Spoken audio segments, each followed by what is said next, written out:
Hello, gamers. It is us, the 80 carry prodigies of VCU. Array mate, Joshua West, joined by Daniel Neodikov. Daniel Neodikov. The inferior 80 carry. Yeah, of course, the inferior.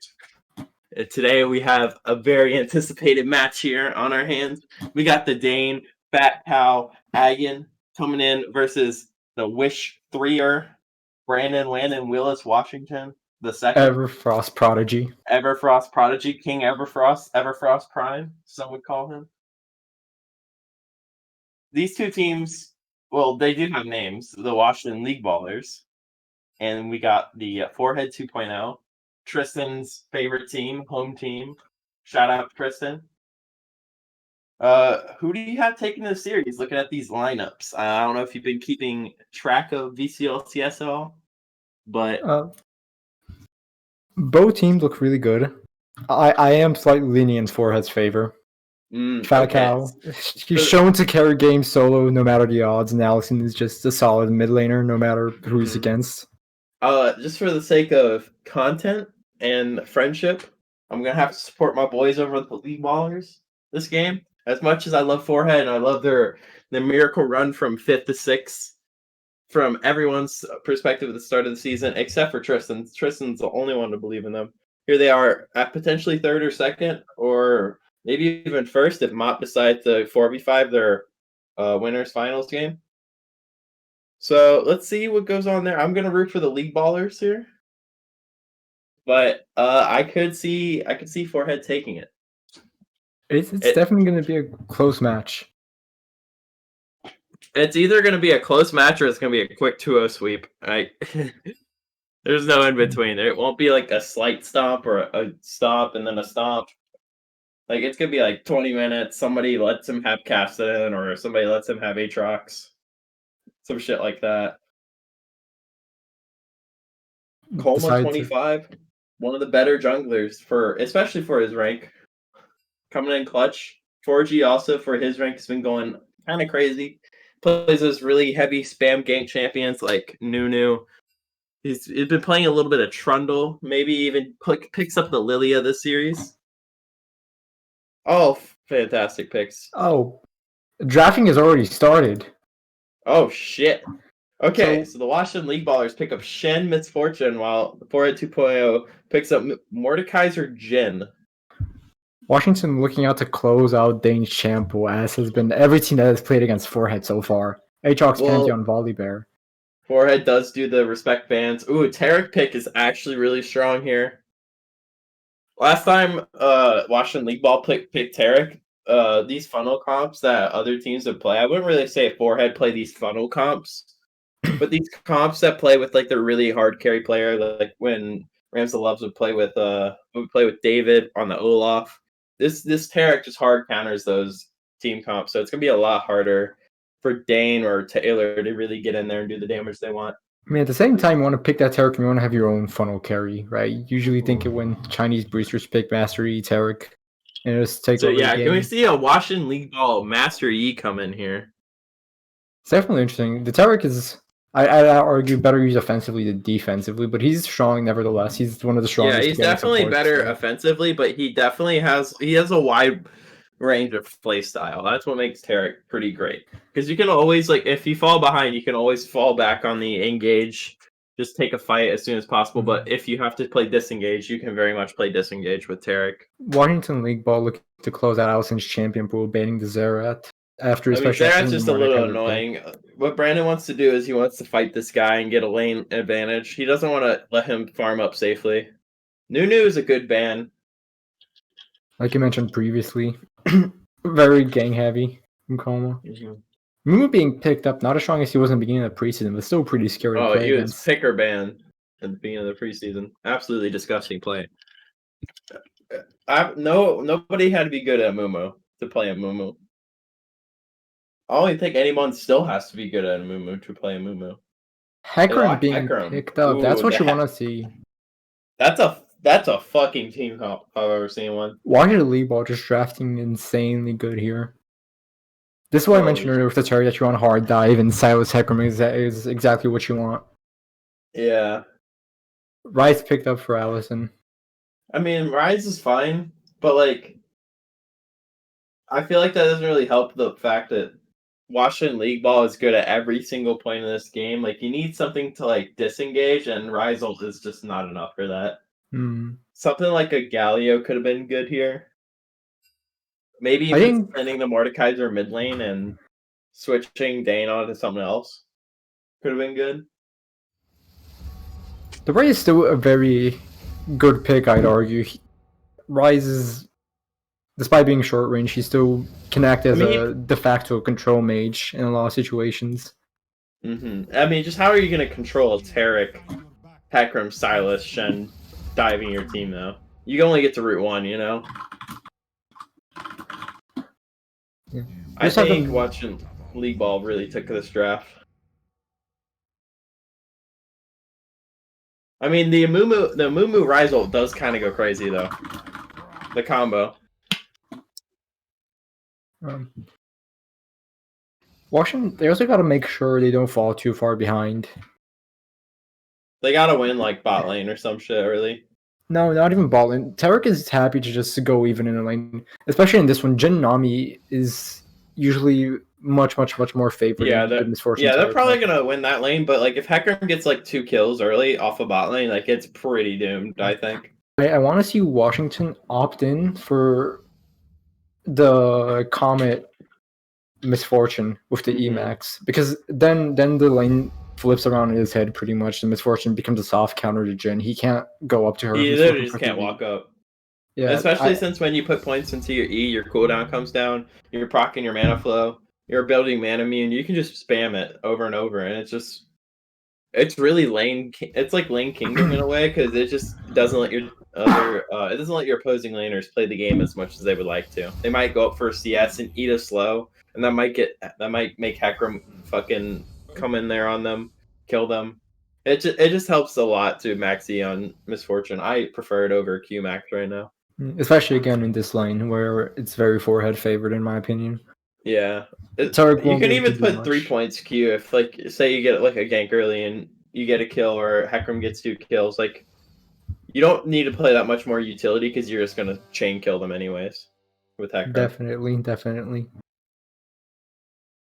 Mid lane, I think Rise wins early. If he should definitely win early. It just depends on how he weaves his autos with his W, his EW. But I feel like Brandon's played this matchup a lot. I feel like Brandon could play some bad matchups and go even, or at least win them. At least go even, win them. Even sometimes winning them. I want to be able to see Allison use Rise Ultimate to its fullest and get as many roams as he can early game. I don't know if he needs to roam. I think he needs to keep up with the CS. But if he can just stabilize the Silas and make sure he doesn't roam, that's great. Or if he like sees that Hecarim's going bot, maybe he can counter gank the bot lane. That'd be great. I don't know if he has to play with the Amumu to get that kind of play off. Because if you ult in with Amumu, like, that is pretty nasty. I think one thing you do want to look for in this game is just throw the Rise ult on top of wherever the MF is ulting, and just have the Amumu get on top of the Rise ult. And then maybe the Mordekaiser should really focus on prioritizing the Tarek, I think. Tarek's a lot of utility. I believe after Tarek presses his R key, even if he gets Mortal, his R is still going to go through on whoever he's bound to. If you catch him before his R, it looks pretty good. I want to see. I think Forehead should play us much more disengage. Because if Washington League Ball or C, which you mentioned earlier, the Rise teleporting the Amumu on top of the MF, that's an instant Tarek ult, and that's 2 big ultimates blown for nothing. At the same time, Rise ult isn't as important as those ult. I really think the Mordekaiser should rather, especially if they're equal or behind, the Mordekaiser should just peel for his backline. And I think he should ult the Silas or the Hecarim, whichever one of them has Tarek ult on them. And just try to cripple Washington's front line as much as possible. Because Forehead in a late game scenario is going to easily outdamage Washington. Yeah, for sure. The Jhin and the Rise is gonna be kind of crazy late game. Let's hope the Jhin goes into the Gale Force build. Gale Force gamers, kind of crazy right now.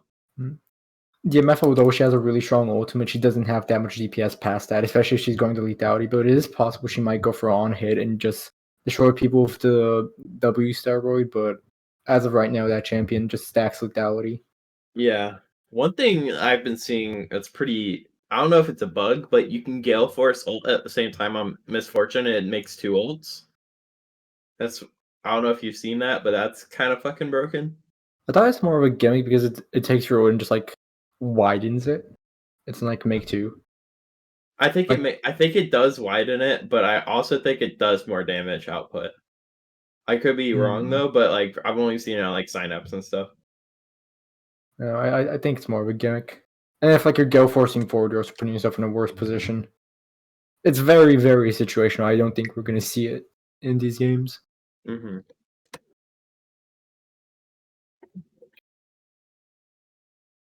40 seconds left until the game starts. 30, my bad. All right, I think League Ballers take this game in 30 minutes.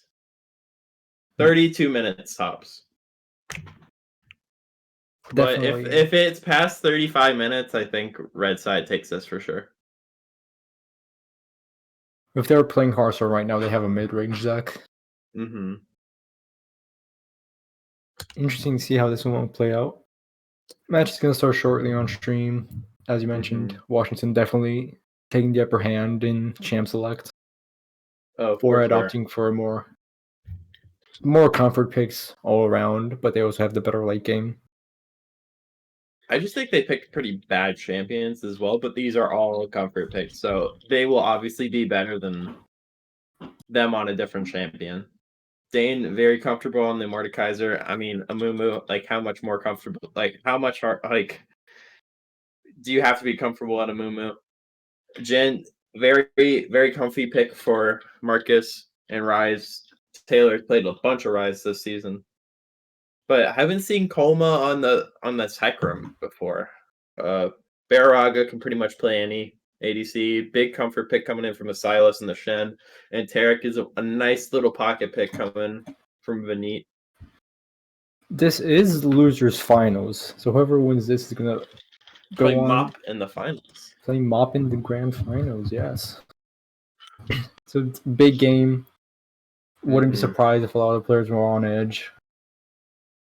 But at the end of the day, League Ball sources say League Ball mid laner Brandon Wan wished you were Washington. Not worried about this game. He's worried about it next week. So it might be it might be cockiness, or it could be great insight, great foresight, rather. As is Brendan's character. Make sure, Lokesh, make sure you fix the names and the positions of the characters on the red side because they fucked that up. But we are in game, looking like a standard 5 point from everybody. Purple Silas coming through. You know, Brandon loves that. Loves that purple. Cassidon. They're all wrong. Comet Misfortune is coming through, as I mentioned during Champ Select. It's a popular pick. It's definitely gonna make Washington League Ball's spot lane laning phase much easier.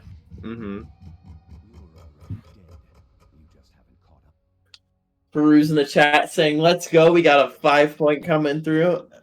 Exhilarating gameplay already." Red side looks like Coleman's gonna be starting bot side, while 4G's gonna be starting top side, looking to get the Jhin Ed as early as possible. I think they're thinking about how Dane's just gonna auto win this lane, so they don't even need to put attention top lane. That's one thing that's good about having a really strong top side. You can play for your bot lane or you can play for your mid lane pretty easily. Have your top laner come in whenever.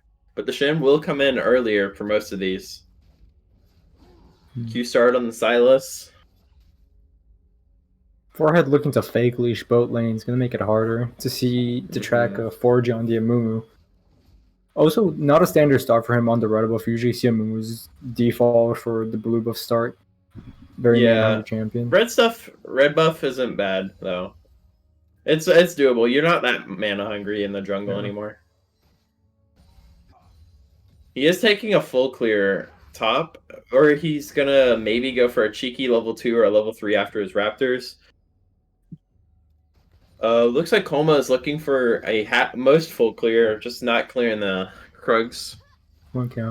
He's gonna just bolt it topside. I do believe they saw him on the ward that they put. Level 2 is gonna come out for that might be a kill. Ball. That's a kill. Heal comes out too late. A late heal, really messing it up there.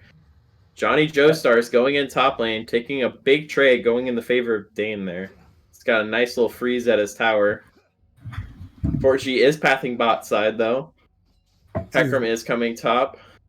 After... This is not what you want to see if you're a forehead here. You're bot lane losing this early on. Yeah. Common misfortune. Look at that damage. Whoa. Absolute monster damage for no reason. That is just unfair. I hate playing against MF now. It's so unfun. War would end with a freeze in top lane. He's just going to be punishing Joseph Joestar as much as he can. Jonathan Joestars, thank you very much. AKA JK YOLO. JK LOL YOLO 112. Yeah, the Shen. Okay, Shen going in for a trade here. Picks up the taunt. Is he winning though? He gets pushing into the tower. Full conquest that's on the Mordekaiser. He's gonna keep chasing this. I think he might have been able to kill him actually. Okay, mid lane's coming in for the gank here. Silas going in. Does not hit the E. The root coming in from the Rise. Rise flashes down and go towards the jungler. Okay, 4G's looking for the gank here. Do they know though? They do know. They're gonna back up. To the Taric. Bubble misses. Bubble misses anyways, but they are gonna continue to go for this. Will the sidestep come through? No, the flash. Heal comes out from side forehead. Jukes the Jin W. Okay. He might still be dead here. Ooh. Gonna forge out the misfortune. Bubble lands again. 4G might be willing to come in. Goes from the Hecarim. He's gonna go on a Jin. No, decides to go on the Amumu. Momu's going down. It looks like it's gonna be another kill. Flash from the misfortune. Q's in. Gets a kill on the Nami. Let's go. That's a banger. Washington League ball. 3 for nothing right now. That Hecarim counter ganks. Oh, the Hecarim. He sped down there. He wanted it. Forehead definitely overstaying.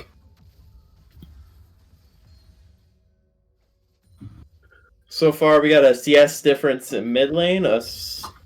Silas gets about 10 CS on the Rise. Gonna be less than that after the wave's done.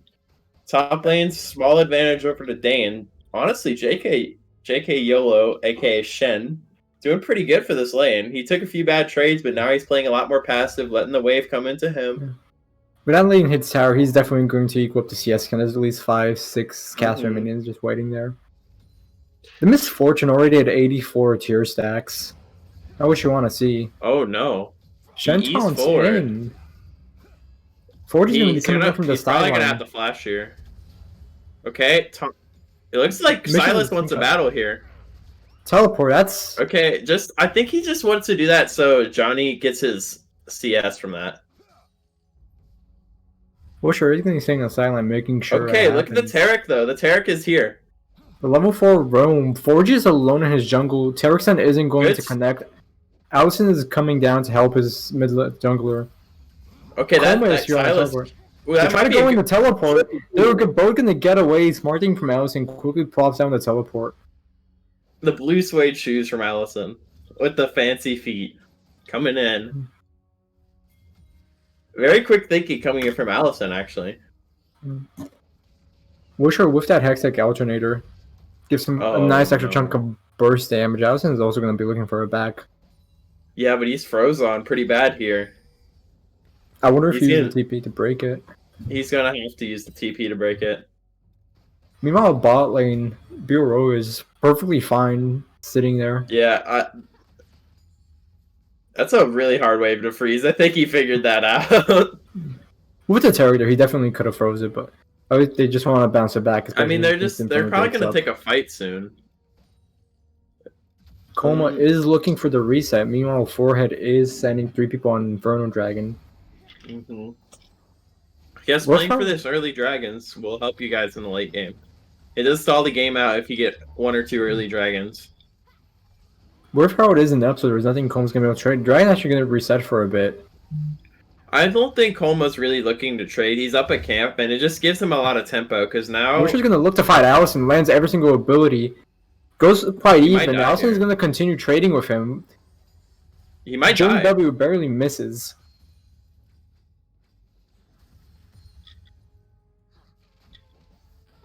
Okay, that's pretty bad for the Hecarim, actually, because he had to walk mid after that. That kind of slowed down his tempo. Kind of honestly fixed 4G's tempo, because he needed to go to his top side there. Hecarim only half a camp above. I mean, he is a kill up, though. Jinny's down 20 CS against the Misfortune. I think that's pretty standard. Like, this Misfortune Comet stuff is pretty ridiculous. Just look at that damage. Absolutely criminal. Biggest skill shot in the game. Absolutely cannot miss it. Yet it does most damage. Unfair. If B Team ever makes me play that shit, I have no soul. There's a small trade coming in from World Ender. He's up 20 CS again. It doesn't matter to a Shen lane. Yeah. He's not even up 20 CS. He's farming all this. He needs to be beating this poor man up. Oh, there it is. He will be taking some plate soon. Definitely nice on the Mordecai, having that extra money. Now, if he played Gangplank this game. Red Lightning's arch nemesis. Gangplank? Or winning?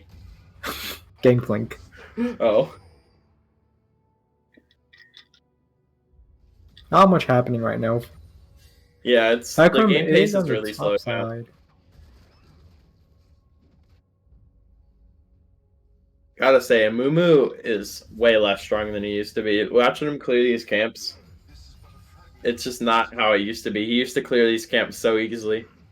He is actually tied in CS with the Hecarim. Not what you're expecting to see.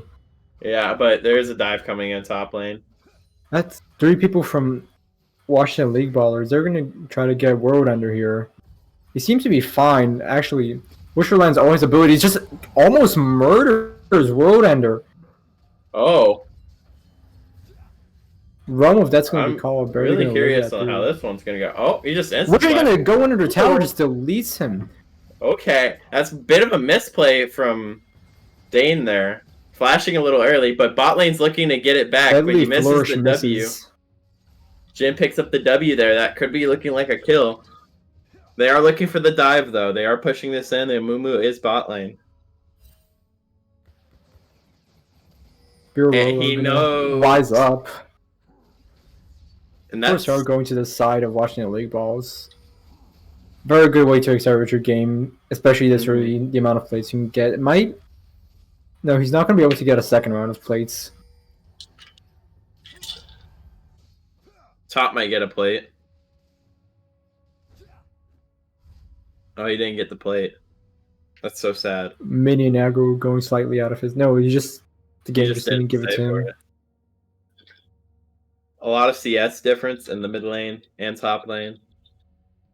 The CS gap has closed a bit for the Taric room there, but MF's definitely still ahead here. They're going to be looking for this next dragon, though. I think they're definitely stronger. They have items complete. They have the Merc Treads from 2 sides. They got the Triforce. They're definitely going to look for this dragon here. 11-minute Triforce from Coma. He is incredibly scary right now, but he also did omit taking boots, where they're really good on but you do got the Ghost, though.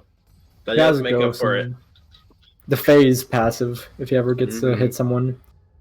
Jin gonna opt in for the Eclipse build. Eclipse is still fine, but I think Gale Force is just better. I think Gale Force this game, especially when you're trying to run away from the triple front line from Washington League Ball. Hecarim's actually just gonna show up. He's gonna probably Herald, which is gonna get. Yeah, you want to bust. You want to bust down this. Bot lane's the hardest winning lane right now, so you definitely want to bust them down and get them mid lane as soon as possible. That's gonna be a fold to Washington League balls, conceding it, not willing to trade their life. Forehead actually. Yeah, Excuse me. forehead. But they are gonna look for this fight, I think. If Silas takes the Amumu ult, that's kind of ridiculous. Shen and World Ender both with TP. They're ready to fight for this dragon. Good flank from the Amumu. He's gonna cash a Terror. Cosmic Radiance goes down. Amumu gets a 3-man ult. It's not gonna matter. Terror is already down. Shen goes onto the Terror. That's not gonna be enough to get it on. Bubble misses. 4-shot comes through, hits the Silas. Doesn't do that much damage. Zami's gonna get deleted by Silas as well. Okay. Dane is gonna pick up a kill here, right? No, he doesn't even get the kill so on Drawaga. This game just snowballed out of control for Forehead. Yeah. Only managing to pick up 2. Would have been kind of okay if they didn't pick up that third, but it just was so close, and he didn't get to pick it up. Heartbreaking from the side of Forehead. And this is the snowball I was talking about. You pick this really snowball-heavy comp, and you just got to run with it, like the way the League Ball's been doing it. Forehead wasn't able to get the original pick onto the Terror. He managed to get his old offensive ref for so much longer. He got a stun in there as well. I think Jin was part of the far issue. back in the fight. He couldn't get a single auto attack off. Meanwhile, Bullet Time was just shredding the front line of Forehead. This support play is really good. You're going to see him constantly roaming top. He knows he's there. Jenny's gonna face check. He actually just walks in. 2 stuns land. That Koma's gonna come in, but he's gonna decide not to fight. Deadly Flourish lands onto the Terror. That's gonna force a flash. Preshek Proba comes out. Gonna be That's using not the gonna Nami do much, speed up. though. They're chasing. That's not much, though. That's Forehead is getting a bit desperate. They know they're behind. They're trying to pick the slack back up. Oh, if Jen walks here, he's definitely gonna die. He's not gonna walk there, thankfully. Vanit is just going kind of crazy with all his map presence. It's always challenging where the jungler is going to be, so his Hecarim can keep up the tempo and farm up his camps. I wonder if you want to send your Silas to fight the Fat Cow now. And just have Shen TP on top of him while he's in ult. Wisher is so big, I think he can fight anyone on our team. Like, we even saw only with half an item, he was deleting the Mordekaiser. Ideally, I think he wants to just fight the Mordekaiser, and before he ults, have the Shen just TP on him for the passive shield to go in while he's in the death realm. Shen's actually going to be looking for a 1v1 or at least a short trade. He's going to get pulled back, forces the flash out. Flash might have been a little much. World Ender didn't have his ult back up quite yet. It just came back up. Still erring on the side of caution. Yeah. No way to know that Amumu's not there when he plays that forward up.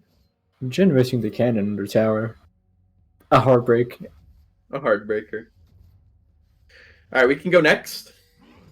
I think the Misfortune is actually trying... I wonder what she's building with the double daggers in the inventory. She's going for Runans, of course. The W passive kinda crazy with Runans, man. It might be Essence Reaver. No, I mean it has double dagger. I'm not sure. Besides... Is it Gale Force? It might be Gale Force. No, Gale Force... I think he built one dagger too much then. I think he just misbought a dagger. Yeah, I think he's going for Gale Force and just bought another dagger. I do that on Gale Force a lot. I'm in to buy 2 longswords, but I buy a dagger, a longsword. Banish House and Deadly Flurry gonna miss on the Misfortune. Bear, I go with Fancy Feet. Wait, you said earlier, Wisher is gonna go into the side lane. He's gonna challenge anyone. We feel pretty confident, especially with completed Merc Treads and a Proto Belt. He can just run down whoever goes against him. 4G looking for a flank, maybe. Get spot on a war. It's gonna clear that one out. I think they're just a little too desperate right now. They do outscale. I don't think this game's completely unwinnable. It is in a really dire state, but you do have a dragon. You do have 5 extra. You have about 20 minutes to come back into this game. More like 17. Yeah, Forehead gonna try to take the Rift Herald here. I think this is gonna throw them the game, honestly. I don't think they should be challenging this. Rift Herald isn't at most gonna get them half a tower. I don't believe this is worth it for them to risk their lives. I think the Rift Herald's too healthy right now. Like, Allison in the sideline. The Moon might get caught here. Wisher goes forward, flashes onto the Jin, gets immediately a Mumu. Mumu to back, lands on 2. Hecarim goes in. Hecarim No is in on teleport the on back this. line. But they just don't do enough damage for her. Just not doing damage. Bullet time just big completely bullet time destroying the coming through. back line. Brandon's Wisher's just live gonna here. stay Brandon's alive. big. Flash from World Ender, not gonna do anything. Allison with Fancy try to get out, doesn't get it. Barely doesn't out of quite range. get on it. It just looks like a stomp. I don't believe Yeah. Forehead can do anything at this point. I believe that they could have done something if they just conceded a little more. They don't have a pick comp like that. I mean, they have a pick comp, but they just can't pick anyone right now, you know? Fight started off really well for them. A bunch of big ultimates were used on the right people. Brandon did play a little too forward, missed his E, got caught by the Amumu ult, and they looked like they had enough damage, but the Hecarim diving forward really got the gen off the Silas, so they didn't even get the kill. Terrical was used at the end of the fight as well. I was actually going to teleport bot lane. Forehead's looking to fight again. Yeah. They want to contest the dragon. Shen in the top lane has a Stand United available. They are going to be looking to contest this. No, on the Hecarim and Cosmic Radiance is also down.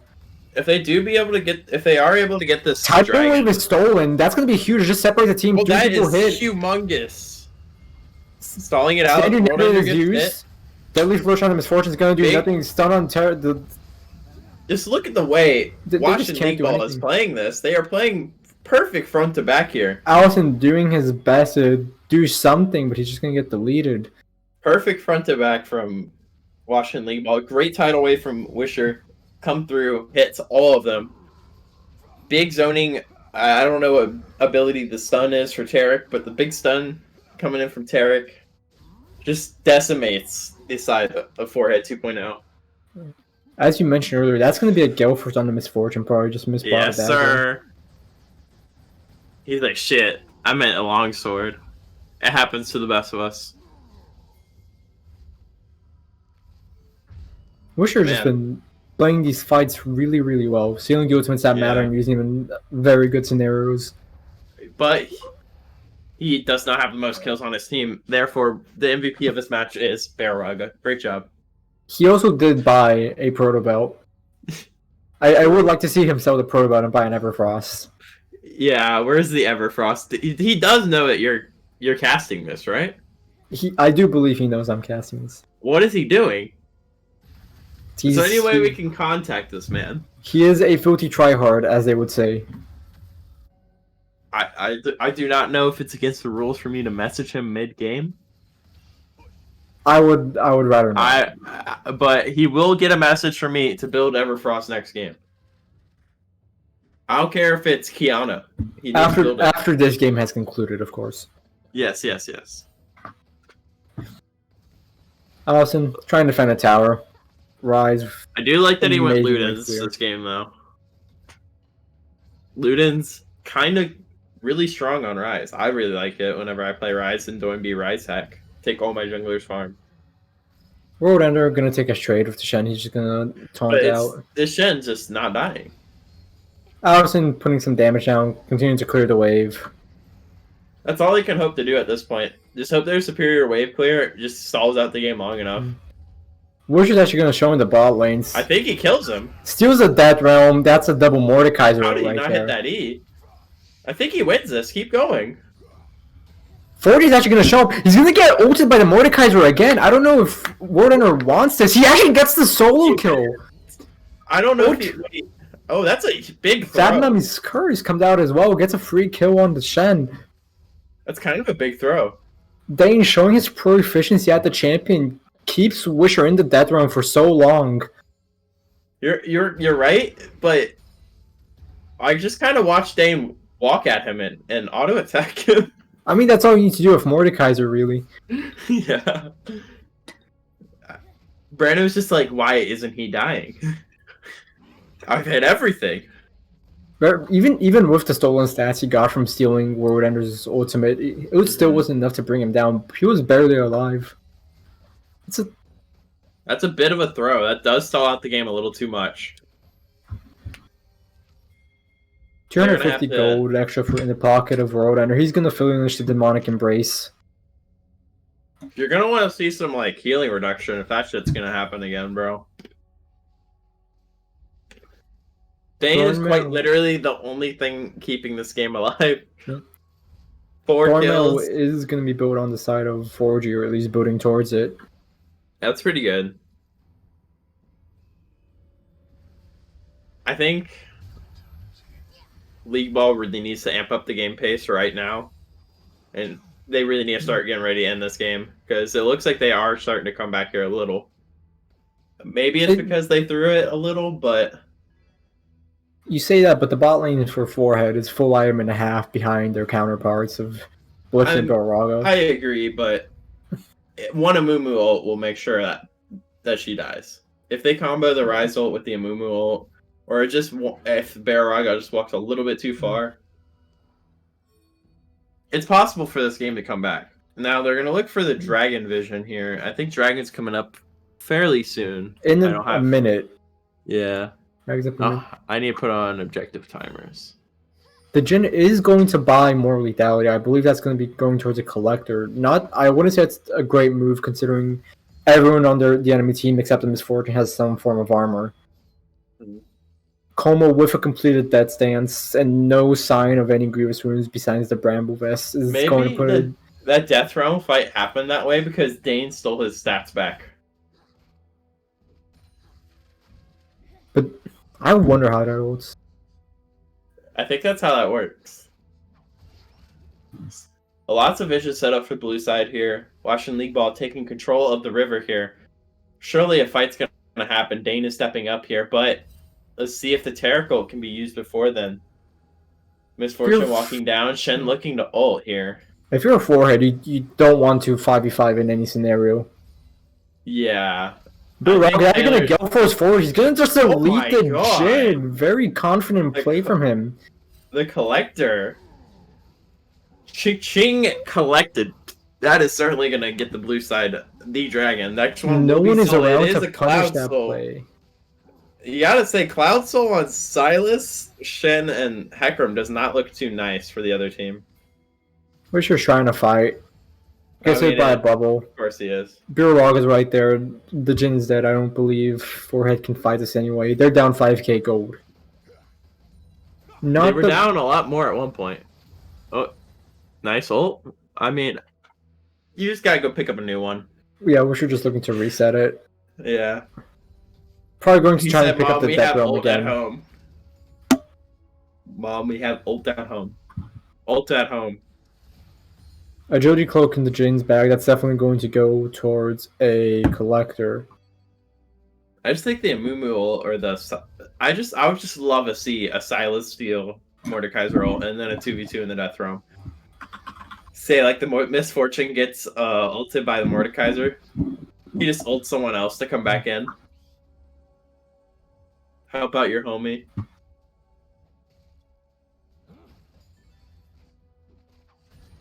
See here. The game is slowed down again. No big fight. Austin's actually going to get a root onto the Shen. He's going to try and chase. Wisher tries to go into onto World Ender. He wants a round 2, baby. Tarek's son actually is going to force a flash. Oh, no, it's over. That is 80 carry in 2021. Oh, he's still living. He actually did pretty good to live there for as long as he did. Okay. That's the push on the Misfortune I was talking about earlier. He might still win that. Flash away. No, he's going to die. 1,000 gold goes into the pocket of World Ender. I keep saying Brandon, what's in there? Hecarim's going to go in. He's going to ult and it's in the middle. Allison's actually going to miss a Q, but it's not going to matter. He's going to flash forward. I didn't think he was going to get that kill. Oh, man. That was a messy fight from both sides. Yeah, they did not want to play that. Neither side wanted to play that correctly. We're just going to go in and just flash on the knob. He's going to kill him. Cosmic Radiance is going to go in. Allison can't do anything. Gets taunted up. Allison, yeah. Really unfortunate. They just wanted the wave. What is happening? This game is either the most snooze fest game or it just goes crazy for no reason at all. I feel like both teams just decided to play an ARAM in the last minute and a half. Homa wanted to play a different game. That's why he ulted under 3 towers. Allison finishes as his second item. Wisher Washer Washington still hasn't backed. Wisher Washer Washington. He's gonna steal the blue with an MBM. BM comes back. Come back. He said, "Fuck your BO."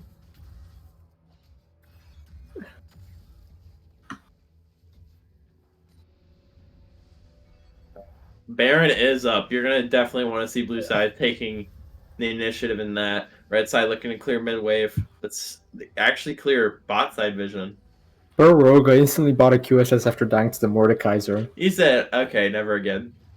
He is definitely going to try to Misfortune Gale Force ult into the enemy team again and then QSS the Mordekaiser ult. Attack Room isn't as tanky as I thought he'd be. Wisher does back and completes his zone and buys a Morello on top. Yeah, just a 2-for-1 special. I don't know. As good as Morello is, I don't know what he's buying it for. It's not Everfrost. Instant that realm, QSS gets used by Burroga. He doesn't see it. TP comes out, Kernan Call's not going to do much. That's a really bad misplay coming in from Dane there. Allison going to try to kite for his life. Tidal is going to keep him alive for a few more seconds. How do you cast when they're just dead 24/7? Realm Warp. Dane's got to be hitting himself in the head for that one. Ulting and insta QSS comes out, gets hit by the Tarek Sun. Okay, 4G wants to make the hero play. Gets that roamed in with the Silas. Oh, the Nami gets killed instantly. No chance of a steal from Sab forehead. Exactly. You're just hoping that the Jin does something at this point. He's too far away. Brother. And Dragon's coming right back up. Maybe Red Side makes one last hurrah at the Dragon. Cosmic Radiant still up for the side of Washington League Ball. So is Onslaught of Shadows. I don't believe there's any way Forehead can fight this. Dragon's up in 20 seconds. There are no positions to contest it. Fat Cow AK World, and they're just going to try to hold mid lane, maybe try and get a pick. To no avail. Harakram is just going to be sitting in the Dragon Pit for another 10 seconds, waiting for it to spawn, and so we'll kill it. Meanwhile, the rest of his team is starting to siege down mid lane. I'm really excited to see the ER from Silas and just one-shot Nami or Jin here. Progo 4 not going to do much. Deadly Flourish is going to miss the MF and Tarek. Forge is actually going to go in and instantly force out the Cosmic Radiance. That's going to stall out the mid lane siege for at least another minute. Meanwhile, JK Low YOLO 112 is just going to take a free tower in the top, and they're going to get Dragon Soul. Old forward. Okay, he wants it. Wisher. Rematch, baby. Gets the heal. This one isn't even close. No. Gets caught in again. He can't do anything. He's just too far behind. Gale Force comes out from the Misfortune. Force out the flash from the Jin. Oh, misses the Shenton by a wide margin. Not only trying to be a support, she's going to become Sushi. Wish just walked it off. Doesn't look at explosions. Allison just trying to clear a wave. Wisher just causing a rampage. Forty's going to try to go in. He doesn't have, of course, that maybe. Allison's actually going to get a kill on Wisher. Allison picking up. Perfectly played. Forward shot from the couldn't call misses. Forty is trying to re-engage or something, but he has his ult back up. Flashes down. Allison playing this really well. Wise isn't on my team, yells Wisher in all chat at his guys. Nobody told me, he yells. Wisher actually bought a Medjai's in the middle of that with 6 stacks. He is just 6 stacks. He is just not playing this game seriously anymore. I did say 32 minutes is the cap here, so they have 2 minutes. They have a minute 30 to end this game before they lose. You said 35. No, I said 32. I'm pretty sure. I distinctly remember you saying 35 in the beginning. Nope, wrong. And guess what spawns in 5 minutes? Me. Thank you, Lokesh. Now go back to your role. Yeah. Where you belong.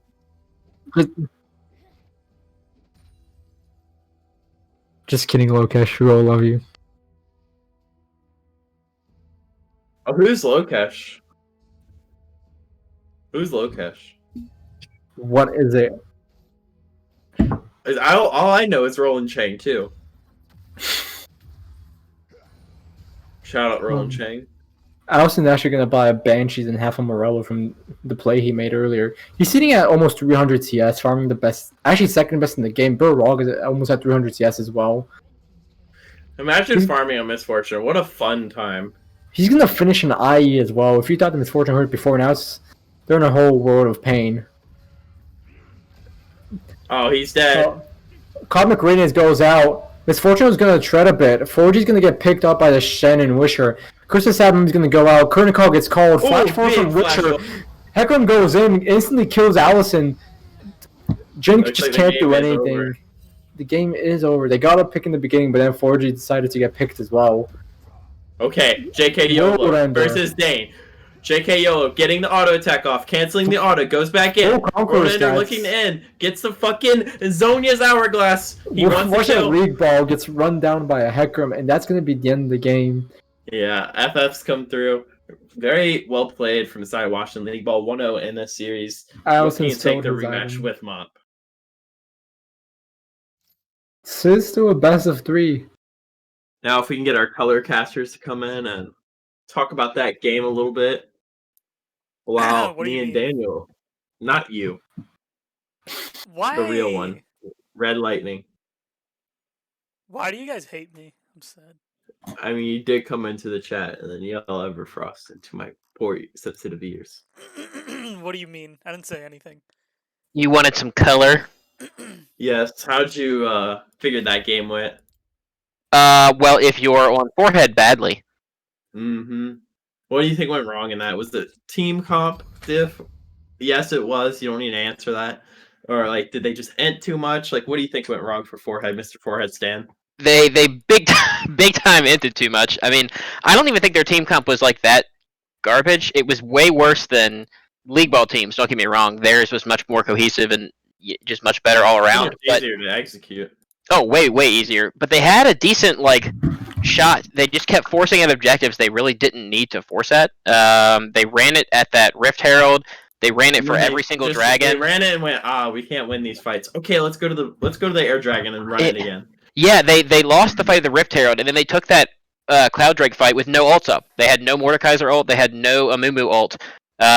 So they had no way to literally fight them at all, and they just get smacked again. They kept accelerating their own gold deficit, where they really could have stalled it out a lot better, or a lot, at least longer. I don't know if they were ever going to win that game. I feel like if they just stopped fighting at the 8th death, they have a better chance that game. Much better. They kept taking fights they didn't want to take. The other team made mistakes. They kept donating gold over to Fat Cow. He got a couple of 1K shutdowns, so they had a chance to actually come back into this game, but they kept kind of just throwing it every single time. An objective was up, they fought over it no matter what. When by taking that first dragon, they had an extended, time period, and it's Cloud Soul. Cloud Soul's great. It's gonna be really good on Hecarim, but out of any soul you could give up, just give them the Cloud Soul, man. To scale. You already fell so far behind. Just give up every dragon. That buys you 15, 20 minutes. If you have to, you could fight for Baron, but even if you have to give up Baron, you've got really good wave clear, and that comp, the one thing it's bad at is kind of sieging. Besides Misfortune, every other champ on that team has a hard time sieging. So you could have stalled out a lot better. All right, I think. Well, that will do it for our cast for that game. We'll be going for a short intermission. Yeah, that should be fun. I think we'll be back to you guys with game 2 coming soon.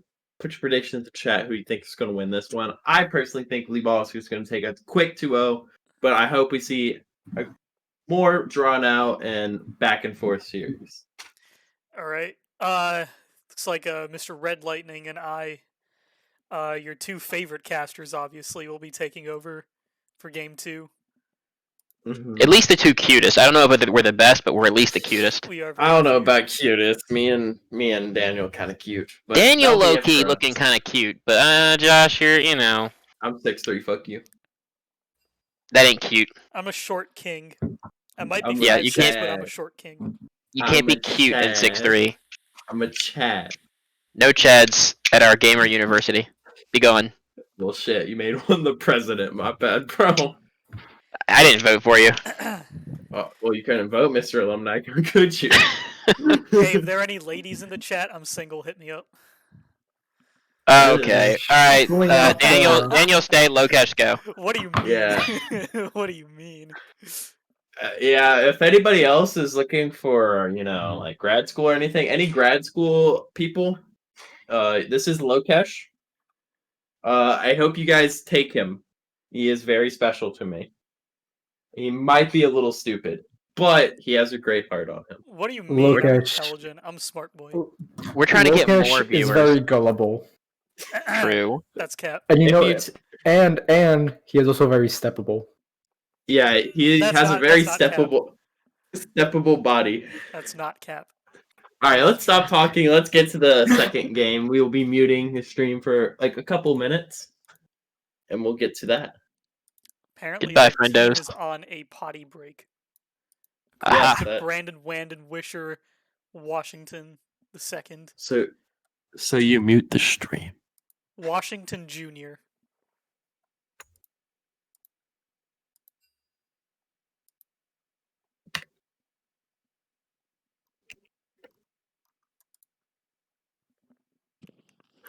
Everfrost.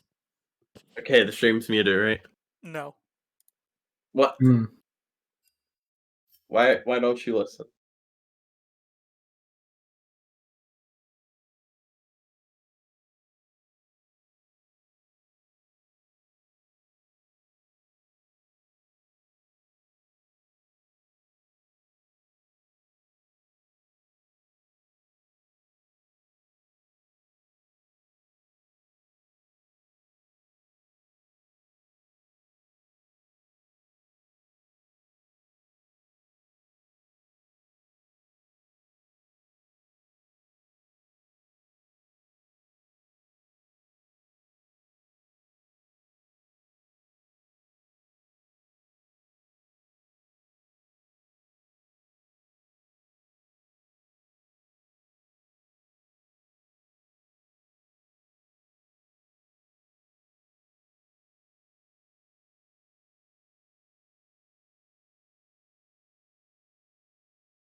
back.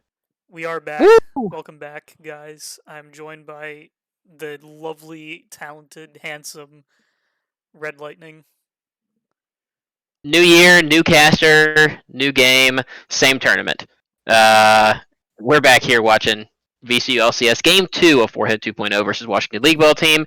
Washington holds a 1-0 lead as of now. Forehead looking to even that up. Pretty standard bans coming out here. Triple banning Fat Cow's best top lane champions to start out, and then some of Wisher's assassins. And I guess they didn't like the Tarek last game because they banned that out in the first rotation. Apparently, Vinit's Tarek was too much for them to handle, so they did ban that out. But critically, that does leave up Kolma's Olaf, which he has shown monstrous performances on in the past. And Shen is back on the Joko Lyoko in the top lane. They do leave up Kale this time, though, into the Shen, which gives Fat Cow a hard-scaling carry champion in the top lane, and they managed to steal away the Misfortune. I guess they saw how oppressive that can be in lane at this point, and they just decided to take that for themselves, and hopefully they can find some early pressure in the bot lane instead of being constantly pushed in and killed. Honestly, like, not even oppressive in lane. Like, Bayoraga was, like, straight up a second assassin on the side of Forehead. With the Gale Force ER and just one-shotting people. It was kind of crazy. 4G Udyr. I think that's a mid lane Lucian. I would be pretty surprised if it was ADC Lucian, but I think that's a mid lane. I'd be pretty surprised if it was ADC Lucian. I'm pretty surprised they picked Lucian in general. No, yeah, well, that's what I said. I mean, like, I meant mid. Like, I'm pretty surprised if they send Lucian mid. I think Lucian mid's kind of bad. I think Lucian is kind of bad. True. I don't think you'd blind pick Lucian mid. I mean, I guess it is a flex pick, which I always like in draft pick. You can send it anywhere, so they can't be really sure whether ADC or mid. But yeah, I'd stick with banning the mid picks out from Wisher.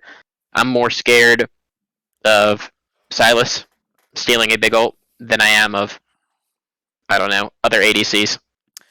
They all do the same thing. Lock the Udyr for 4G, so no Amumu ult to steal this time around. It's just Phoenix stance if you target the jungler. You want to ban Jhin out, maybe? Nope. They decided to let them have their choice of ADC to answer the Misfortune. Just continue to ban out Wisher, assuming that Lucian is AD. But yeah, 4 Wisher champs banned, and then the Tarek gone from Vinit as he decides to pick up his signature Thresh.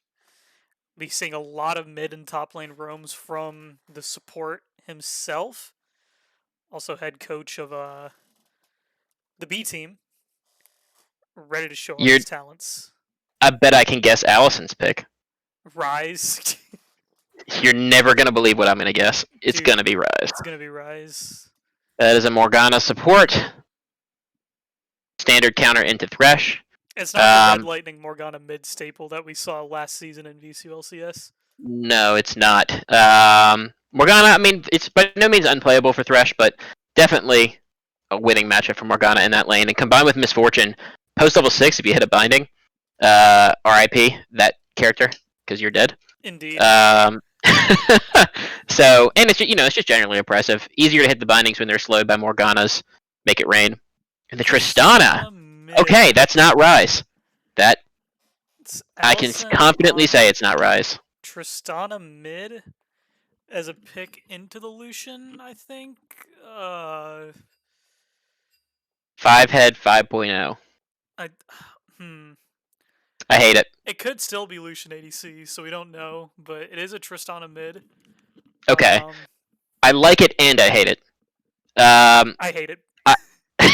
Well, see, Brandon's Irelia, let's go. I like that more. I don't think Irelia mid's actually super great, but I think piloted in the right hands, and if you're not beaten by Boris, I think it's a very good champion right now. She's just really hard to pull up, but Brandon has been putting a lot of time in on Irelia. It's one of his pocket picks, and I'm excited to see what he's able to do. I think his mechanics on the champion are pretty damn good. So we'll have to see what happens. I'm definitely excited. This is a spicy mid lane matchup because this is not Rise, so I'm super pumped about that. Because I think Allison has just been kind of handicapping himself every single game by like blind picking Rise every game he picks. I think he could be doing a lot better if he wasn't. I think the fact that he's been successful on the Rise is incredible. But I think he could be. I think if you picked a meta mid, he could be doing. There are mid laners that can do a lot of what Ryze can do that are just better. Tristana is not what I would have asked him to go to. That's a completely different strat there, but at least it's not Ryze. I'm glad they're going to change it up. Gives him some more lane pressure early. Gives him actual kill threat early. It's going to be hard to do that on Irelia, but hey, I mean, you have the range versus melee advantage, so we'll see how that goes. I don't know how the matchup works. That is true, but one thing Irelia is really good at is killing range champions at level 2. Yeah. So, I mean, she just kind of concede lane a little bit in the early game, and then once you build up enough of a wave and the minions get low, just jump to a couple of minions, get your passive stacks up, land your E, get your passive mark off, and then just get the resets in and just start killing people. True. I'm tempted to say it's a Irelia favored matchup, but I'll tell you that's not a matchup I've actually played either side of before. Funny enough, in my mid lane experience. I haven't either, but just off of like previous ADC matchups in mid lane and top lane as Irelia, I can say Irelia does hold a pretty good advantage over like most ADCs not named like Vayne. True. But even Vayne is like kind of easy to play against. Like apparently is really good against ADCs and mid or top in lane. In the very few, there is on op.gg, they have a 1.7% pick rate against each other. So in 1,400 games, Tristana wins 55%. Okay. But her kill rate in lane is negative. It's the opposite. Irelia gets 55% of kills. So it looks like in lane, Irelia is more deadly. But Tristana wins most of those games. Which I tend to think because Irelia players are kind of brain dead in solo queue. Yeah, they are. They just want to press R and press Q like 20 times. True. So I think Irelia should have the lane pressure, is what this matchup is saying. But it's not.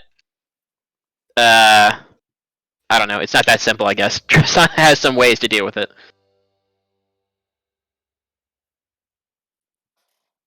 But hey, the more ADCs you have on the team, the worse you're going to do, because this is 2021 and this is Season 11 ADC.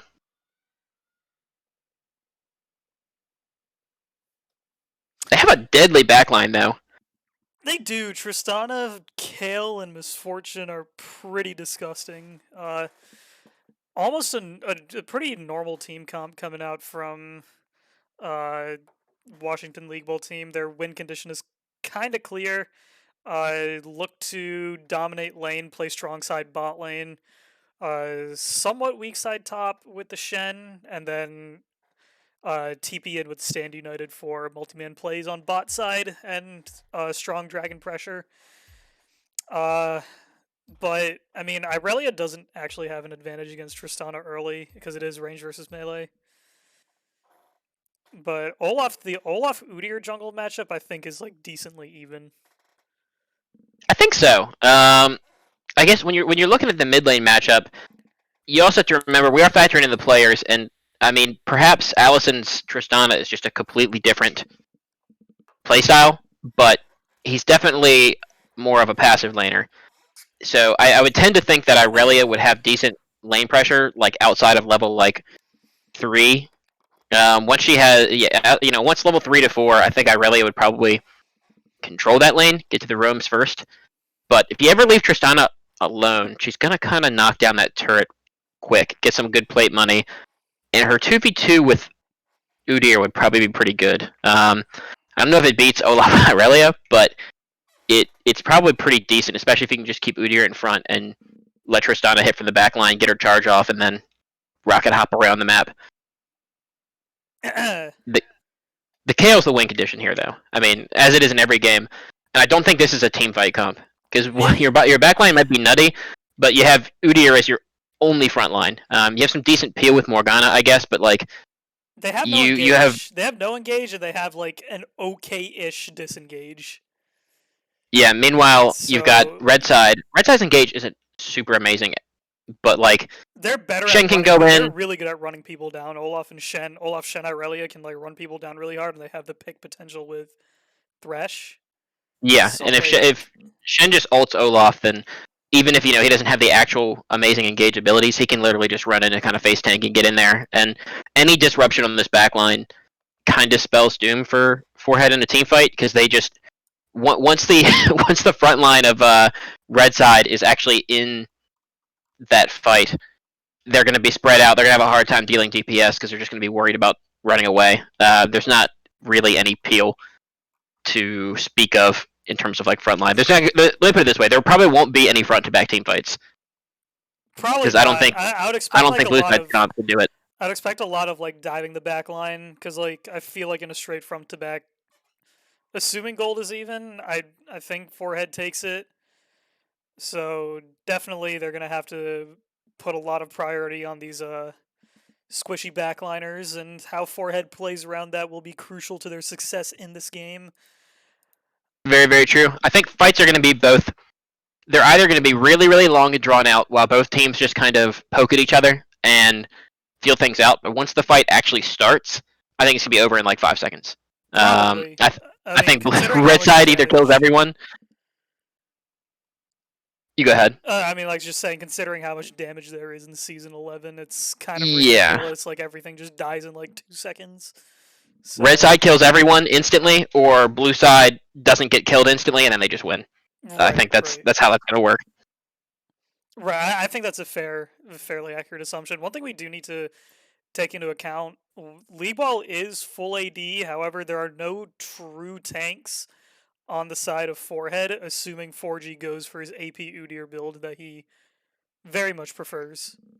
I'd imagine he still gets kind of tanky. He's probably going to build a Sunfire, or a Frostfire, or one of the tank mythics, I imagine. So he'll at least have some armor, but they are full AD. I mean, it's not gonna be too hard for everybody to just grab a Seekers or something like that if you're an AP champ or Guardian Angel or just some kind of armor, and it'll all help. So I actually like Brandon's rune choice a lot. PTA is so good for short trades against for short trades in the mid lane where you can't have like long drawn out extended trades. Because one, he's against a ranged matchup in ADC where you want to get as much burst in as possible. Because like ADCs will generally win longer drawn out fights because they can keep kiting. So having the PTA for a burst trade is actually really good. I like that from Brandon. Agreed, for sure. I mean, I'm greedy, so I like going Conqueror, but like PTA is definitely the smart choice here. I want to see a lot of split push from Blue Side this game. I think that they should be able to win. I mean, every both their laners should be able to win in the side lane. I mean, it gets pretty dangerous for Tristana into an Irelia like later into the game, but she has the means to push down towers really quick at least, and the KO should be able to dominate pretty much everybody if she gets ahead. So I'd like to see a big, heavy split push emphasis into the mid to late game, and just let Marcus and Albitalia wave clear. I mean, between Morgana and Miss Fortune, they have everything they need to keep their towers safe. Dark Binding will land, preventing any further invades. Just a ward will go down onto the Raptor Pit, see if they can track 4G a little. Will probably help Kolba out quite a lot. Double Comet bot lane. I do like that. I generally like Airy more on Morgana, just because it gives you this light shield. When you black shield somebody, it gives you a little bit of actual physical damage resist as well. But Comet's still good, and when you're trying to poke out with Misfortune as well, you have a much easier time hitting that Comet when they're slowed from Misfortune to make it rain. So as long as they combo it up like that, get some good damage and really easy harass from the two of them. It's definitely going to be a really annoying lane to play against. Just constant E spam from E and W spams from Misfortune and Morgana. His Comet slowly chipping away at the health. Wisher already looking to stack up his passive and start right-clicking people to death on what is a very balanced champion in Irelia. Facts. Both junglers starting on opposite sides of the map, so shouldn't have to worry about them meeting up for a Scuttle Crab, more than likely. Wish you're taking a quick little level 1 trade there. Surprised he'd be willing to even walk up close to Tristan at level 1. Something Udyr can actually do, and I don't know if a lot of players know this, and this is something Actually, like, a lot of junglers can do this against Olaf. Olaf actually gets really low in his, short trades onto World Ender right here. Mr. Joko Lyoko bringing in the pain with the empowered Shen autos. Yeah, I mean, Shen's really strong early game right now. You definitely can't take him lightly at all. He's going to be stronger than Kale for sure, and he got the level 2 earlier, so Kale had no way to respond to Shen just taunting in. Not much you could do there. And I liked they've kind of backed up now, but I liked how Red Side is so aggressive. Immediate 2v2 all-in comes in. Heal burned on the side of Forehead as well as the flash on the Morgana support. Trading it for an Ignite from Blue Chess. They will take that gladly. Facts. Yeah, no, I was about to say, I'm glad they're pushing up like this. Levels 1 to 3-ish. Oh, stun lane. Gonna stop that Witcher going in. Might end up jumping out for sure. Allison gets a decent trade back. However, Wisher does win out on that trade by a couple of autos, extra autos in. Yeah, pushing up for Allison is gonna be really scary. It's just so easy for Wisher to jump on you like that. But what I was going to say is, I'm glad the bot side of Red Side is pushing up, because this is the only time of the game they should be really stronger. If they got the level 2 advantage early and used that to kind of shove and get an early level 3 as well. And before Morgana can get her Black Shield, is Thresh's strongest point. He can just go for free hooks on both of these squishy carries. So most definitely. 4G is looking for a gank right here. Might end up flashing onto Bearaga, but the Lantern from Blue Chess comes in, sniffing it out perfectly as they get to safety. Well played by Washington League Ball team's bot lane. Save. And they didn't really lose anything for it. Udyr is a little bit behind Olaf in terms of his pacing on the Krugs, but Olaf actually tried to invade the top side of Blue, and all the camps were down, so he got nothing while he was up there. So he wasted a little bit of time on his own. So Udyr can make that gank happen, get a little lane pressure for his team, and then just walk away and really doesn't lose anything. I do want to mention one thing that's kind of like iffy for the bot lane for League Ball at the moment is they're going to eventually lose out if they keep getting poked down, right? So they need to go for an all-in, but considering Bearaga's health and the wave being pushed in right now, it's not advisable, so that does give Forehead's bot lane an early recall as Misfortune picks up a longsword and a sapphire crystal as well as some boots. I don't like that back timer. I do actually. Boots will help a lot. Do?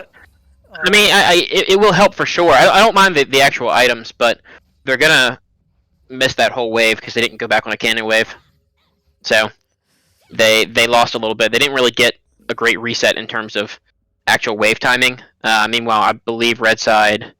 No, they didn't reset on cannon either, but they're gonna get back before that wave pushes in. It's not gonna freeze, and Marcus isn't pushing hard, so they're not gonna miss anything.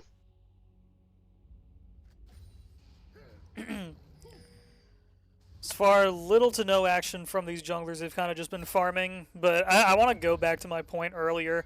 In early clears, while Olaf is actually in combat with camps, his health gets really low.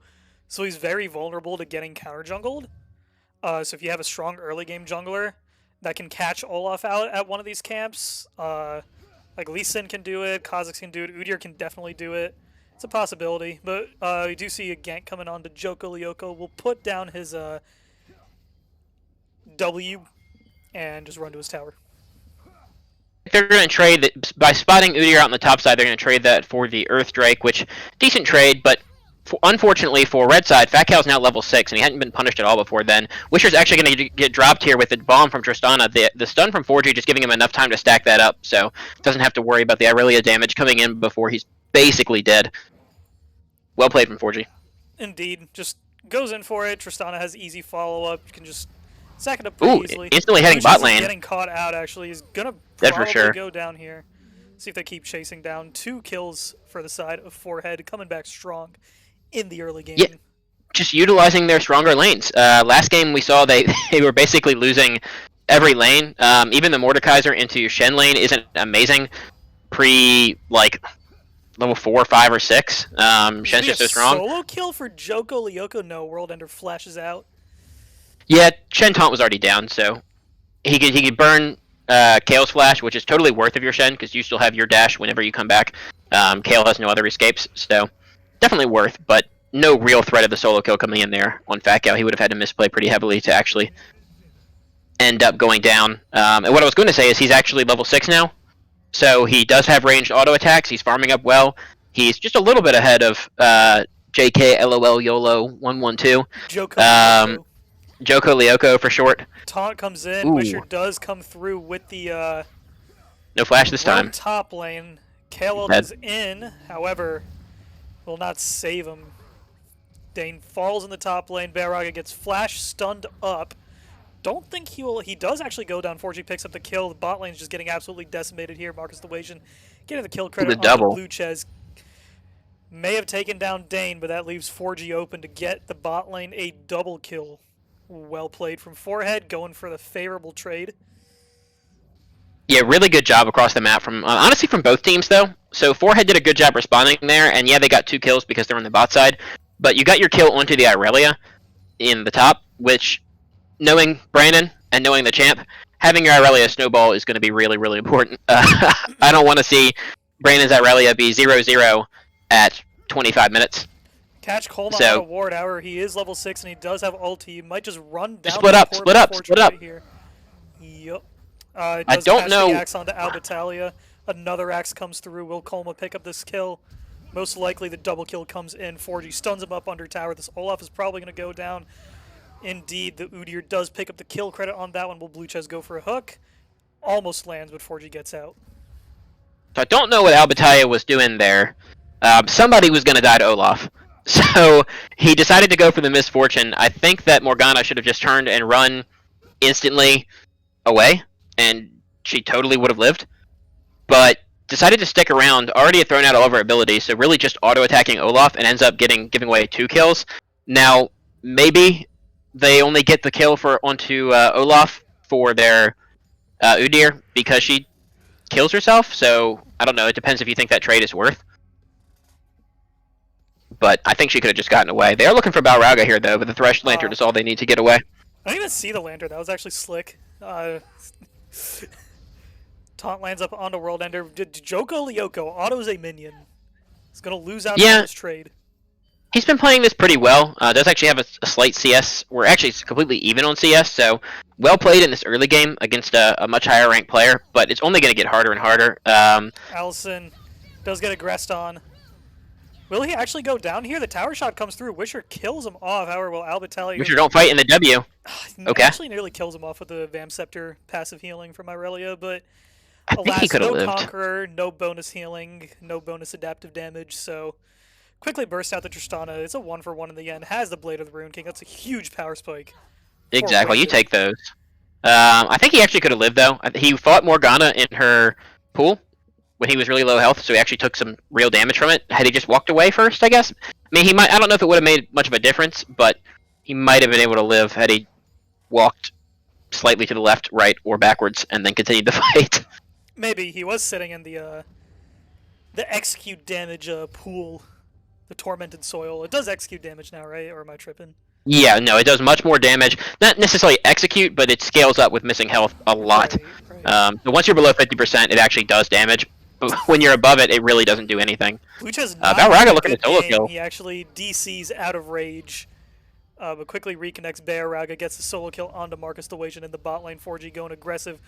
Binding lands. Binding hit. No Olaf ult to save him. He is going to go down here. 4G picking up the kill credit on that one. Stuns up Wisher. Stun comes through. Another bind lands from Albitalia as steals the support. Scumbag support steals the kill, but it don't matter. Well played fight from the side of Forehead 2.0, flexing their muscles against the League Ballers. The difference between Forehead this game and last game is just night and day in terms of their overall play and their comp. You couldn't have much of a different comp, honestly. They actually have control in the mid and bot lane at this point. Now, you are seeing a little bit of a player diff coming in. Balraga does find the solo kill into Marcus as soon as the supports leave the lane. So it's by no means, a huge gap in the bot lane or anything, but just because the champs can push harder and have some better lane prio, they're much stronger in this early game. They're rotating around the map. They managed to find 4 more kills, and they're even on dragons right now. So just doing a really good job. And in the comp of Red Side doesn't scale super well. The Olaf definitely falls off. the Lucian is going to fall off compared to the Misfortune, in my opinion. I think Misfortune ult just gives you so much more value, and I don't think Lucian's super good late game. I think Irelia scales, but not in a team fight scenario. True, but then again, to be fair, I don't think Blue Side really wants to look for team fights anyway. But I think Red Side just get not hard outscaled, but they do get outscaled in general, and especially with the Kayle here. And I think they're already behind. I just think Forehead's playing this game much better, and it just shows you how much easier your early game can be if you actually pick some lanes that can compete in the early game instead of just watching it and saying, we're going to lose mid, we're going to lose bot. Honestly, we're not going to have much pressure top either because Shen's pretty decent early. So just hopefully we don't fall too far behind and making it up to the enemy team to basically not beat you. For sure. Bit of a scuffle happening in the top lane, just throwing noodles. World Ender throwing noodles at Joko Lyoko. Might actually end up getting a solo kill on the Shen. Does not. Shen is playing a little bit more aggressively than he probably should be. At this point, Kayle is well and truly past the fear point where she really has to worry about Shen killing her back. And she's nearly level 11, in which case she's going to have access to the upgraded auto attack. So Shen's days are kind of numbered in this side lane. He's going to have to play much more carefully. And we're starting to see that CS lead grow a little bit. Kayle's actually up to about a 15 CS lead now, taking plates off of that turret where she had been about even all game. Good choice to ult there from Marcus. Looked like they were going to dive. Clear that wave out and keep yourselves alive. That's all you really need to do in this lane. You've already got 2 kills each. Like, you're going pretty even. So just don't die. Onto Albitalia. Almost kills him off, but the heals burn. 4G's here. 4G but Colma's sitting in the bush. Stun. Colma goes in, gets the shutdown onto the Morgana. Shen coming in as well. Dropped. The TP comes in from Kayle as well. Taunt almost lands. World Ender just gets away, barely. If that taunt connects, I believe pretty sure they kill that Kayle as well. Ooh, insane hook. Drops. He will live, actually. He's forced to flash away from the Irelia stun. Yeah, ends up being a pretty positive play for League Ball team here.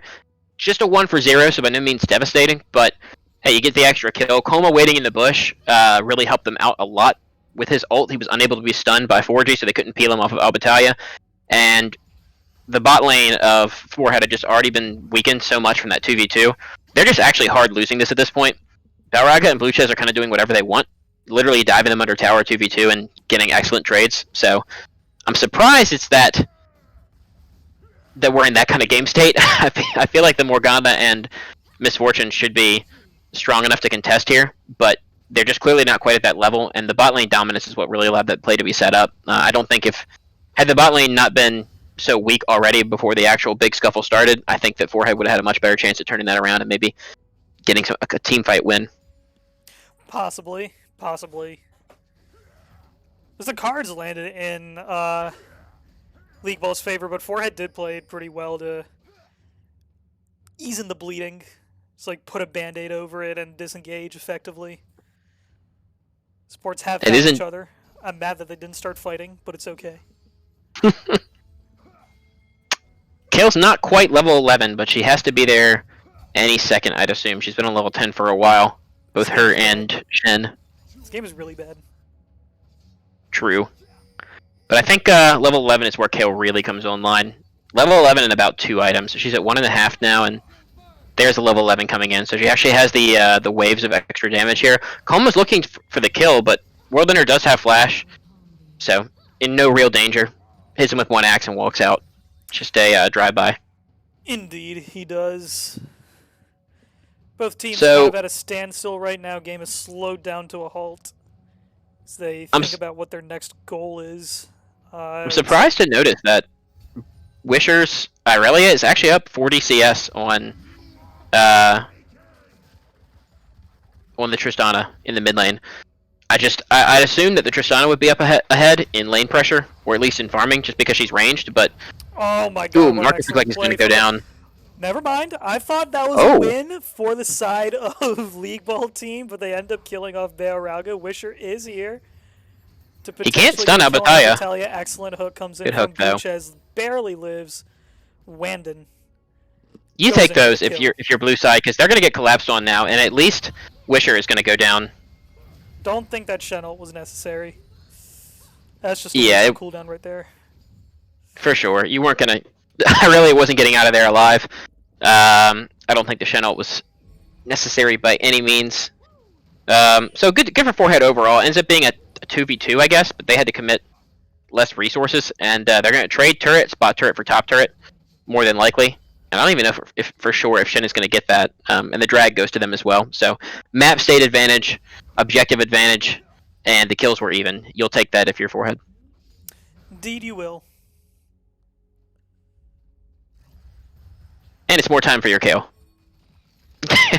She's just getting stronger and stronger. Once she gets her Nashor's Tooth, she's going to be pretty hard to deal with. And, definitely in a side lane, but even in team fights, she's going to be pretty strong.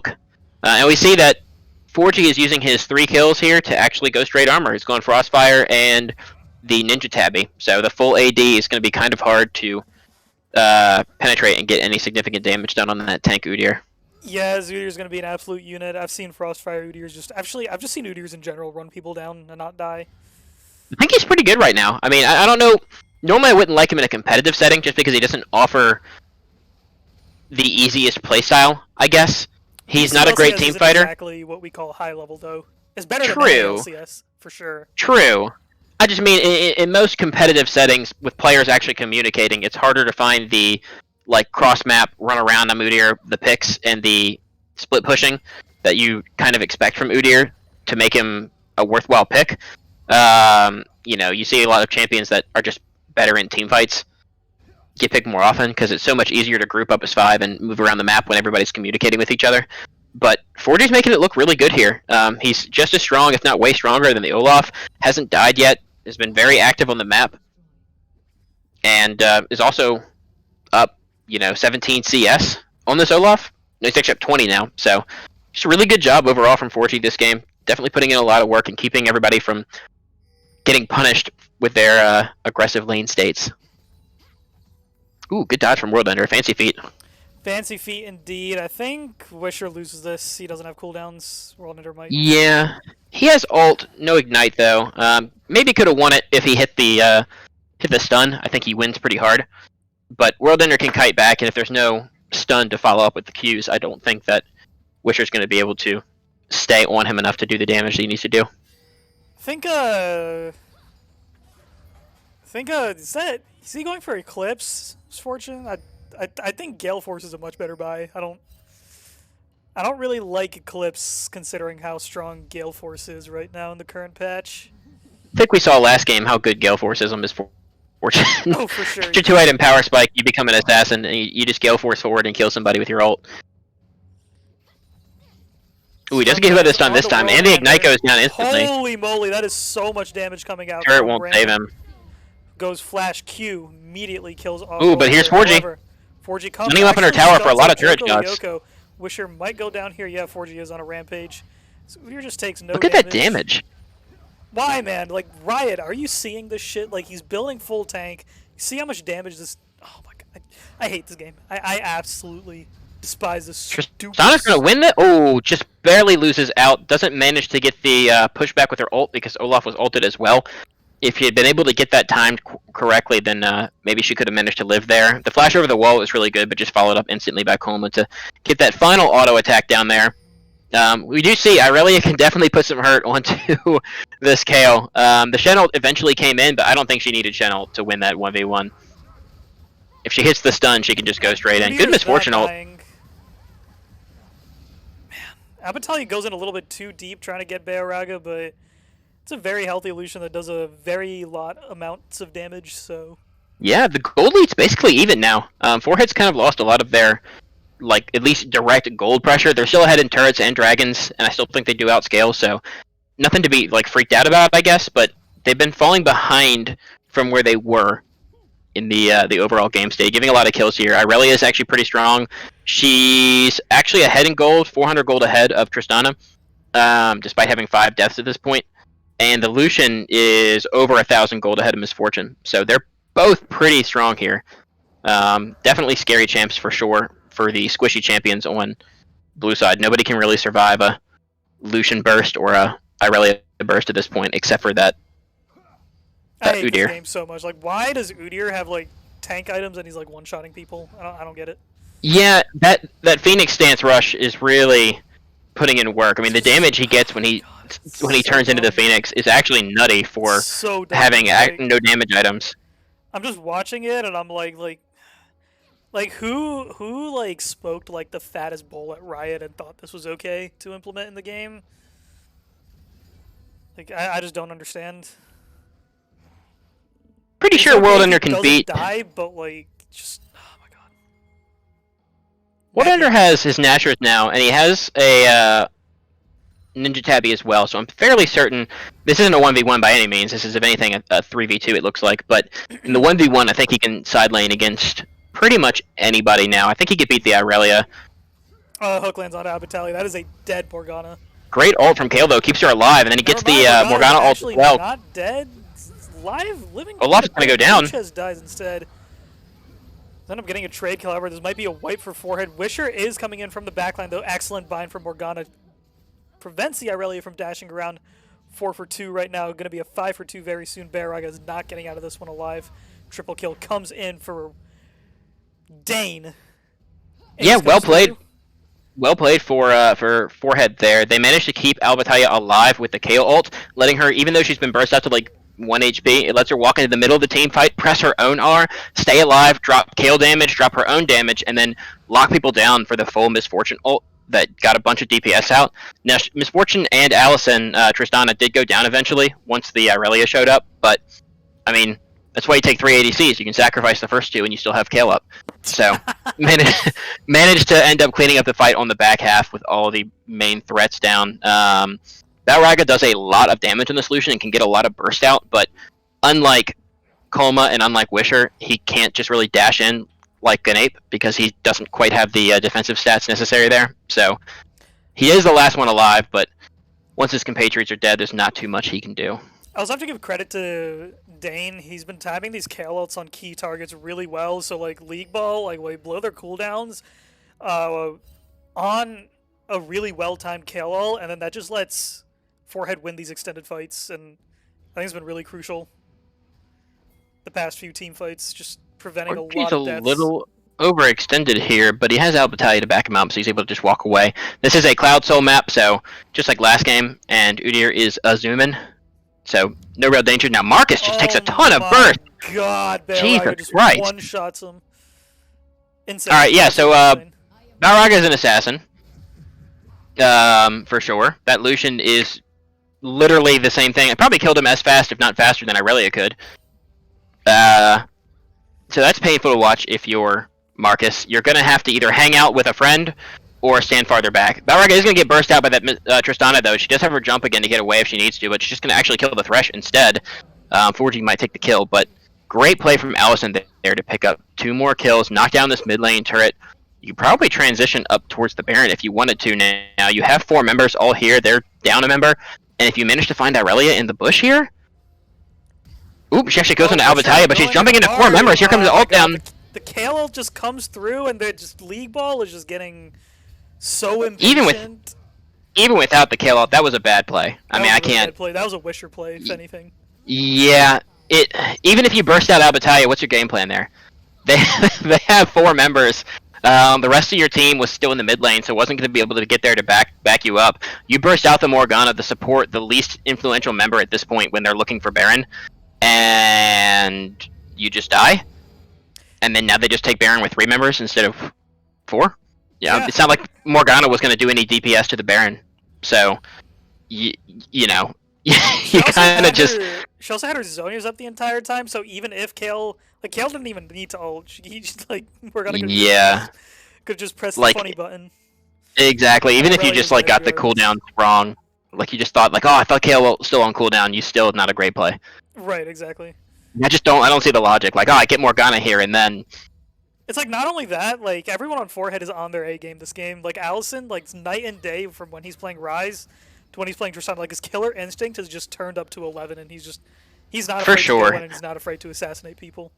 Has had a couple of rough moments, has been picked on just a little bit, and I think Wisher played the lane, at least, probably better overall, but Allison is doing what he does best right now, which is grouping with his team and putting out lots of DPS in team fights, whether he's doing it on a mage or an ADC. still works. And yeah, his killer instinct has definitely been there. And I think a lot of that's because he's just not playing Rise. Tristana is just even in ADC in Season 11, is just a much better champion than Rise. So, we're seeing what Allison can do with his shackles unhinged. Only that 4G 5-0 and 10 on the full tank Udyr. Still one. Oh, 4G's MVP of this game. Still one-shotting people because Riot is a dumb company, but he has played extremely well. Credit where credit's due. No, 4G's been awesome. Company. And at this point, Kale's level 16. She's upgraded all the way from her passive, and she has the Zhonya's, which I think is a really smart buy here. Gives you plenty of armor. Kale already does probably plenty of damage at this point anyway, and now your ult is always free to use on a more valuable target. You can always ult Udyr, you can ult Albatalya, Morgana, you can ult anybody else. Honestly, you just have Allison jump in and ult him instead. You get the damage down from your ult. They get to keep hitting, and you still have your Zhonya's to keep you safe afterwards, so you don't have to rely on the ultimate for yourself. So, yeah, for sure. Smart buy from Pacquiao. When you're against a full 80 team comp like this, kind of just stack a couple of defensive stats and then just go about your business like you're just chilling at that point. I mean, at this point, Forehead is officially scaled, and all they need to do is just look for towers to take and fights to win. Yeah, they get Soul here in 10 seconds if they want it. Unless they get picked out. 4G's off by himself right now, and the entire side of Red Team is collapsing. I don't think they can catch him, but if they do... Now, Blue side doesn't really want to take team fights. They're way ahead right now, so they are stronger. But their comp is still exploitable in these team fights if they don't execute correctly. If they're able to get a flank from red side, especially with that Irelia, things get pretty dangerous. Looks like she's trying to position over onto the side, but can't quite find it. 4G's actually hooked onto it, but that's not really bad. He's the tankiest member on the team. Whatever does get his Zhonya's down in a full channel misfortune ult. 4G is going to get saved just barely by the KO ult. Gets a lot of damage down here. Tristana jumps in, is absolutely popping off everybody. Olaf goes down, trying to finish it up. One more dash puts her in front of Thresh and Irelia. Marcus, though, is going to get popped off by Balraga right now. A bit off a little bit more than he can chew. Now Allison's in a pretty bad spot. Gets killed as well. The Cloud Soul does go over, though, so a 2 for 2 in Cloud Soul, and then add a Thresh on there real quick. Probably going to add Wisher on there as well. 4 for 2 Wisher is dead here. Going to chase down onto Balraga. Might end up being a 5 for 2. Ace comes through for Forehead 2.0. That fight started off pretty bad for them, but just barely able to get the KO ult, saving the tank at the end of that fight, at the start of that fight, allowed the rest of the members of Forehead to just continue dishing out DPS in this long, extended, drawn-out fight. Just with the cooldowns blown on League Ball team, there's nothing they can do to fight back. Yeah, it got a little bit scary, but like you said, World Ender has just been absolutely insane on his KO ults. He Zhonya's himself to keep himself alive after he got taunted by Shen, baited everyone on top of him for the full Channeled Misfortune ult, and then right as 4G goes down, right as he's like 1 HP, because he's the only frontliner, and even if he's full armor, with 4 members hitting him, what else are you going to do? He gets saved with the tiniest bit. The KO ult comes down, does a ton of damage, and it allows Allison to just jump in and clean pretty much everybody up. Yeah, him and Marcus misplayed a little bit there at the end, trying to chase people down, but you already won the fight when you only die because the rest of your team, instead of following you, they're taking Cloud Soul, and then they clean everybody up afterwards. So, just really good execution from Forehead. They basically they played the team fight about as well as they could. Honestly, they used all their cooldowns and items to pretty much their maximum effect, in my opinion. Like I said, their team fighting isn't great. They only have 1 frontliner. They're with 4 backlines, so it's a little bit scary. But if you use your abilities correctly, they can still take the team fight. Bush. Sure might be he wins this? He does win this, for sure. It's just, if Tristana is able to get the jump on Irelia, she wins 100%. It just depends on who gets the jump first. True. I don't ever see Rise do that. Yeah, I mean, Allison's in the bush, Wisher face checks, it's just a dead Irelia at that point. Like, even if you land the stun after Tristana engages on you, she can just R you away and then continue to start hammering down on you. It's just nothing you can do. Lich Bane completed on Kale now, so she is just gonna cut through people. But I don't think Red Side really has anything left to do in this game. They'd have to take a miraculous team fight to win. Yeah, they're down 10k gold. Balraga 4G is just playing like an absolute madman. Yeah, I think you just pull them apart here if you're blue side. There's no reason to have everybody stacked here and competing to try to take down this turret. Send Kale to the bot lane. Let Udyr kind of mess around with these super minions here and try to push them in. Send Kale bot. Her teleports up. And then let the other 3 try to push in top. But I guess if you want to go back and just take Baron instead, that's a pretty good plan too. I can't really fault that logic. They don't actually see that red ward though, so it is spotted out. Kolma does have flash. He's 3 levels down, but he could try to flash steal this. Instead, just throws the axe. Got down to 300, so a little bit scary, but good smite from 4G. Keeps that Baron away from red side. They grab that, and with that, I think they should be pretty safe to just go ahead and end. I don't think you need to wait 2 minutes and 40 seconds for an Elder Dragon here. Send Kale bot, send everybody else top, and have 4G's Udyr just kind of run back and forth between top and mid to speed up some super minions, and you should be good to go. If they ever try to collapse 5-on-4, then Kale can end the game. For sure. I mean, yeah, Kale can either end the game or she can TP it and end the fight, which then ends the game, so... I don't even think she needs to. I mean, there's only one tower, you know? It's just the inhibitor tower and then the Nexus. I think by the time that they send all 5 members over, the inhibitor tower is already dead, and with a Cloud Soul, it's going to be hard to actually like catch and kill all 4 of the other blue side members, and that gives Kale probably plenty of time to complete the rest of the base. I guess one way red side could potentially come back in is if they end up catching one of these really squishy targets during a rotation. But yeah, that's what they have to do. They're all just grouping up at this point, so I don't think it's a possibility. So 4G just immediately and goes Balrog is dead. One-shots Balrog, continuing in the fight. Marcus the Wagen takes down Joe. Look at the World Ender damage. Go down from the Tristana bomb, just absolutely wipes all of them out. Blue Chiz is also dead. Well played, coming back strong in Game 2. Forehead 2.0. Going over to Game 3. Excellent game here from Forehead, showing that with a slight difference in their comp, and a big change in the priority in the mid lane, showing some killer instinct from Allison, and just honestly a Smurf performance from 4G, that they can totally compete in this game. They pick up Game 2. We are going to go to Game 3. We got a real series on our hands. This will be the last game played before the grand finals, the actual finals of this tournament. So both teams obviously are going to find this next game really important. Yeah, for sure. It's a lot on the line here in the losers final. See who ends up losing to Mop in the finals. True. Hey, you know, League Ball did take a game off of Mop, so I'm excited that somebody proved they could lose a game. And I'm just hoping that whichever one of these teams win, they can continue to win this game. I think both teams have to play at their best level. I think Washington showed us their best in the first game, and I think Forehead showed us their best in the second. So if you can play at this peak level from either of these two teams, I think you could beat Mop. You're just going to have to do it across the entire series instead of every other game, basically. We got Blue Panther BP in the chat asking what ranks are these players. So this is an in-house tournament at VCU, so we got people of all ranks playing, but Washington League Ball team has players ranging from mid-gold to like mid-diamond, and it's the same case with Forehead. Yeah, both teams are, I think, gold to diamond. I don't think anybody's lower than gold on either team. No, Joko Lyoko is silver, right? No, he's gold. Is he gold right now? He is gold. Oh, excellent. Sorry, Joko Lyoko. Didn't mean to misrank you. No, he's gold in TFT. Oh, but he's also gold in solo duo. Nice. Good job, buddy. So yeah, gold to diamond here. I think we've got 1, 2, 3, 4 diamond players in the game. A bunch of plats and a couple of golds. Wonder if my client will actually start working so I can show stats from this game. That would be nutty. It would be nice. Oh, I'm still stuck in game. What? What if Mop is at peak level though? I don't care who wins. I just hope it's a close series. That's my wish. 3-0s are boring.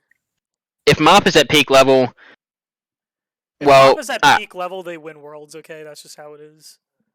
Yeah, true. I mean, I don't know. Maybe what I'm hoping for the most, because I'm just looking for the most competitive finals we could get. So I'm not rooting for any team as much as I say that I'm rooting for Forehead. I'm not rooting for any team Screw this, I give up. I'm just rooting for the most competitive finals. What I'm hoping is that MOP has been showing us their best level all semester, and that when League Ball took that one game off of them, that was also MOP's best level.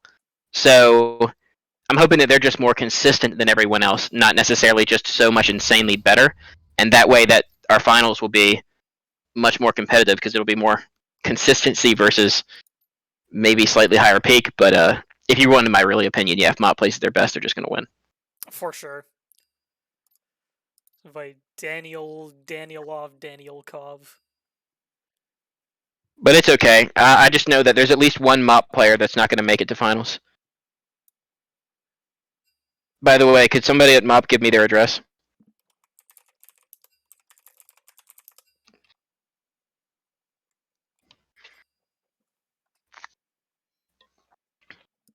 Actually, the real plan is equivalent. I'm going to need you to just take a break, and so I can sub in for MOP and win my first VCU LCS.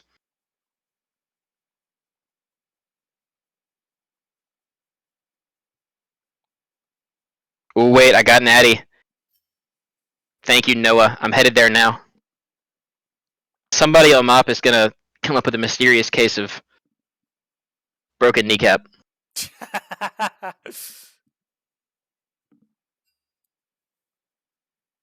I don't know why that would keep them from playing in the game, because this is a computer game, but No, who knows? You gotta break their wrists. True. No, I just gotta break a finger. Like, that way I'm not going to jail or anything. They can't even prove it was me. Like, I could just say, like, give them a handshake that's a little bit too hard. You break their clicker finger, their mouse finger. Yeah, their middle finger so they can't right click. True, yeah. Break the middle finger on the right hand if you're one of these players and just accidentally make it look like an accident. That way it doesn't have to be, like, you know, real crazy or anything. And suddenly I'm winning my first VCU LCS.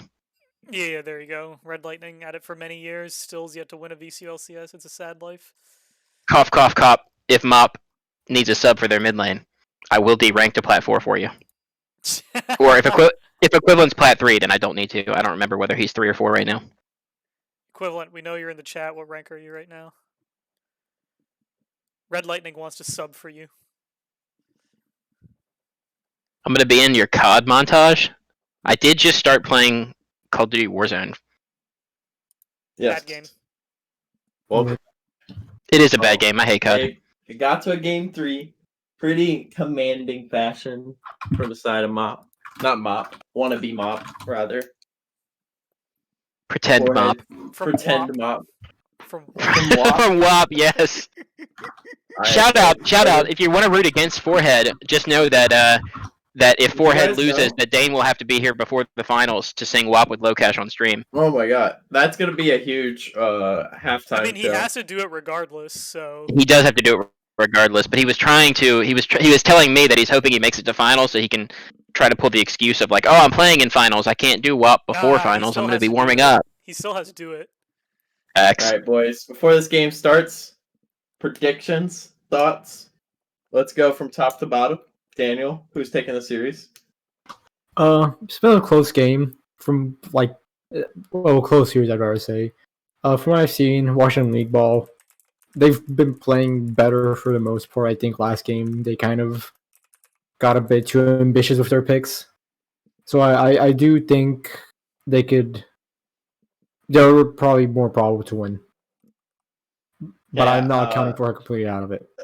Yeah, me either, but that's exactly where I am on this sentiment. I think it's 60-40 League Ball favored. I think if they fix up the draft, don't draft an all-AD team into a super tank Udyr, I think they'll find more success this game. But yeah, I'm going to go with League Ball, but I would not mind either team winning. Lokesh, what's your name? What's your go? I think League Ball might be a little bit tilted after that, considering how I think weak they're Wandon's fresh. mentality can be at times. He might be fairly tilted. I don't think Wandon's I think that's cap. I think he's fine with him. Recently, in preseason, for sure, Wandon's mentality is pretty bad. He does it for the boys. He loves his team. He's not gonna tell over this. I think it's fine. But Mr. Red Lightning, I already know your answer. Why is it Forehead? It is gonna be Forehead. Forehead just showed that if they it's all about this draft. If Forehead can pick a comp that's not terrible, if Allison doesn't pick Rise, then they'll win. If they do pick Rise, good job, League Ball team. You're going to finals. It's definitely gonna be close. I think it'll go either way, honestly. I think it could. I think we just saw two completely different games, two good games from both teams. But yeah, I think it's mostly down to this team comp. If you get an early Stomp Snowball comp for League Ball, I think they do have the skill and the play styles to absolutely just run over Forehead. I think Forehead is much more passive in their play styles, especially if their bot lane, due to like probably just being a little bit weaker than League Balls, and their mid lane due to playstyle. I was seeing a lot of the last game was with the nerves off them. They were in the driver's seat. They didn't feel like they needed to make as many plays. They took the game a little slower. They just kind of surfed the waves, you know. They kind of let the game come to them rather than going for the game. And I feel like that kind of play and that pace really helps out that team way more than it helps out League Ballers. Because last game when they entered into them, League Ball just got so ahead that they just couldn't do anything about it. But when they take their time and build these advantages through superior ganking or superior top laning and just stabilizing mid and bot, they can really do something with that. And they win these team fights. As long as they just pick a better comp and win these team fights, I could see Forehead winning. All right, well, they're already in pro draft, so I'm going to do that. Let's head over They're that. actually done already. They never even told us, so... Actually, they're halfway through it. They're not done. So we got Tristana, Olaf, Malphite, Bard picked up from Washington League Ball. They picked up this Tristana. I'm guessing that's a flex. No, it is not. That's the Orianna mid lane from Washington League Ball. Brandon's tournament is on the line, and he locks in the Orianna.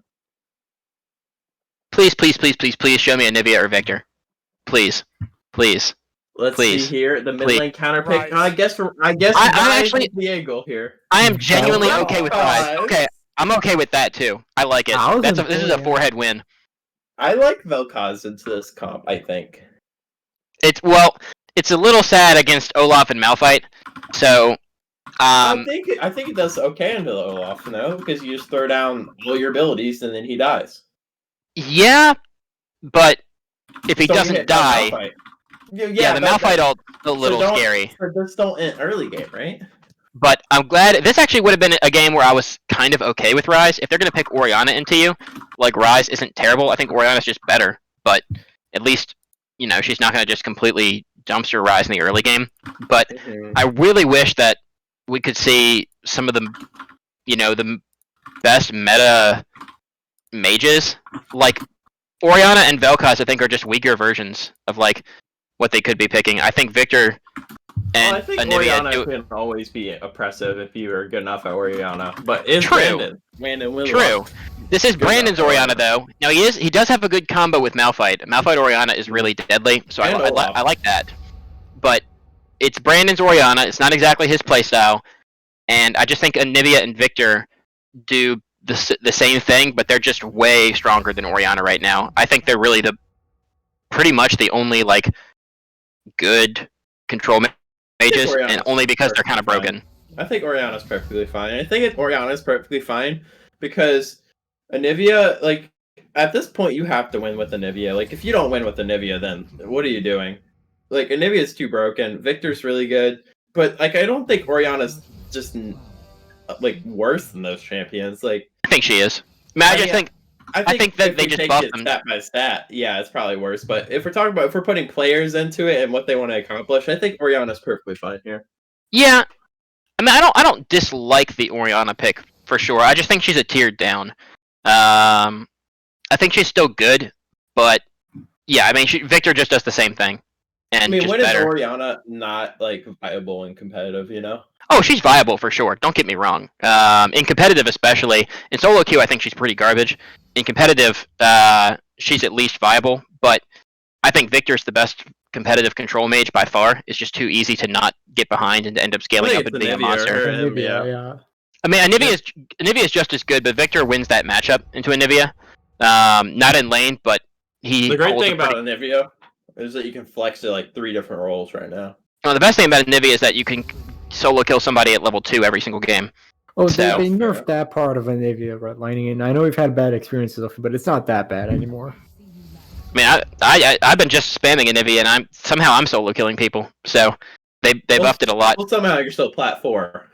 I'm just kidding. I'm one game out of plat 2, actually. Back off. Oh shit!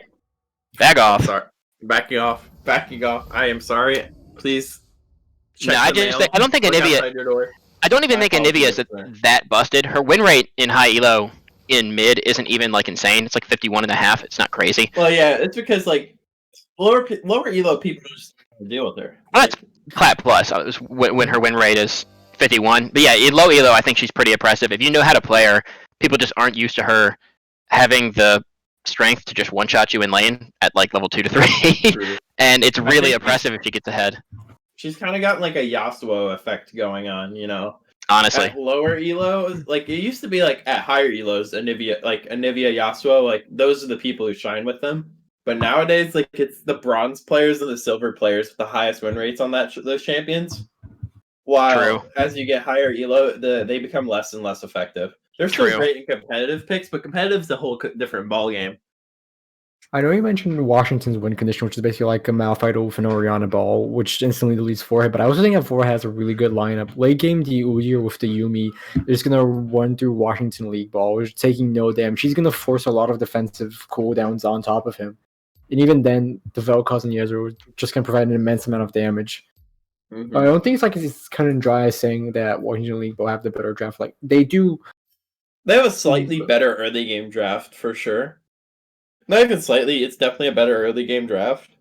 But the other team comp is not bad, like when it comes to like what the other team also wants to do. Washington, they're definitely going to have a lot of pressure in bot lane, as we're just going to have to sit back and farm with Qs for at least 15 minutes until he can get his WoW quest done and be able to do damage. It was WoW Quest. Stacking tier. That's what Yeah. I call it. It's just a WoW quest. You're just doing the same task over and over until you can get a finished item. Top lane is definitely Dane favored. Cho'Gath's kind of an anti-tank. Yeah, I think he beats up on Malphite for sure. And honestly, I gotta give credit to Johnny Joestars. This series, he has been like playing pretty well, like very reasonably well when he's playing. It's arguably the best top laner like in the entire tournament, and he's playing like he's almost solo killing him. He's like not getting froze. Like there's these opportunities that Dane would have against worse players, and Johnny Joestars is taking these opportunities and throwing them in the trash. I think Washington League Ball, their easiest way to victory is just to continuously dive and punish the Ezreal Yuumi until Yuumi is a non-factor in the game. At that point, they can easily take care of the Udyr without much problems.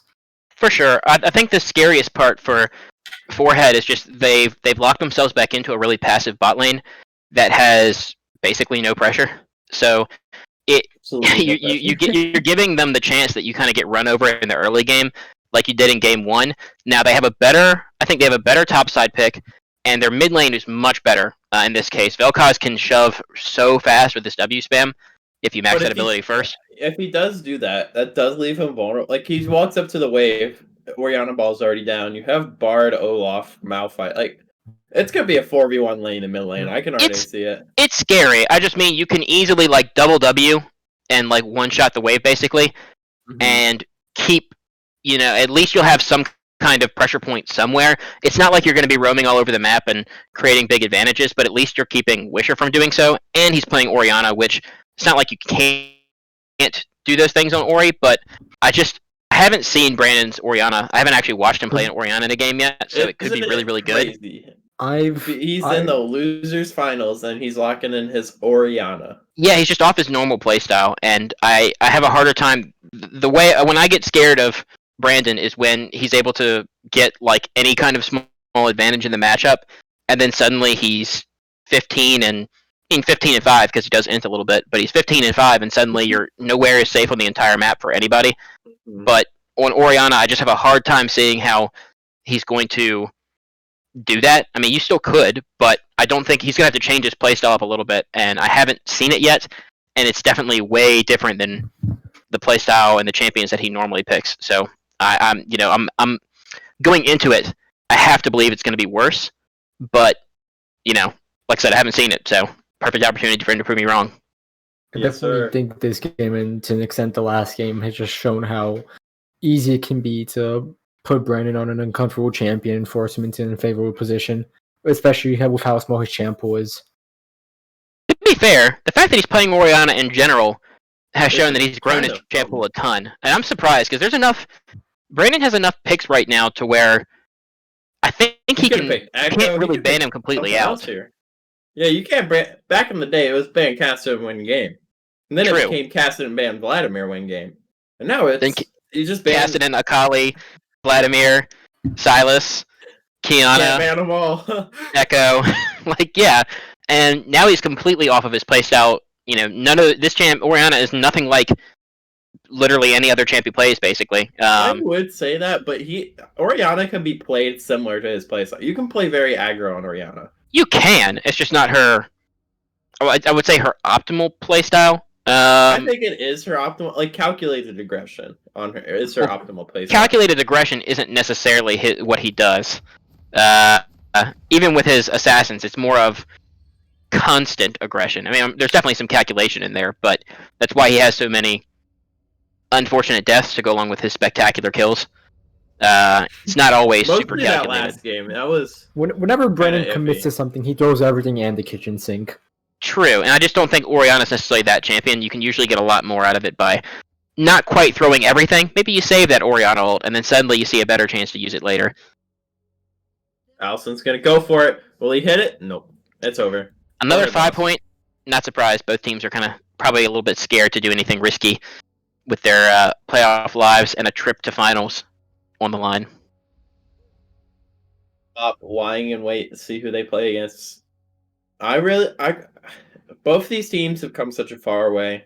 There's some stories with these games, you know. Dane never got out of in the past 2, maybe 3. I don't know how long. The last time I played, like the past 2 VCLCSs I played with him, he never got past quarters. Here he is in the losers finals. Same thing with Brandon. Never got into a playoff. True. And here he is. He's known as the toxic player, and now he has it's like his own brigade, you know? He's united these players. He does have a brigade, that's for sure.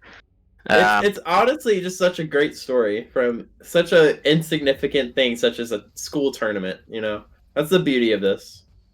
The Brandon Brigade is alive and strong.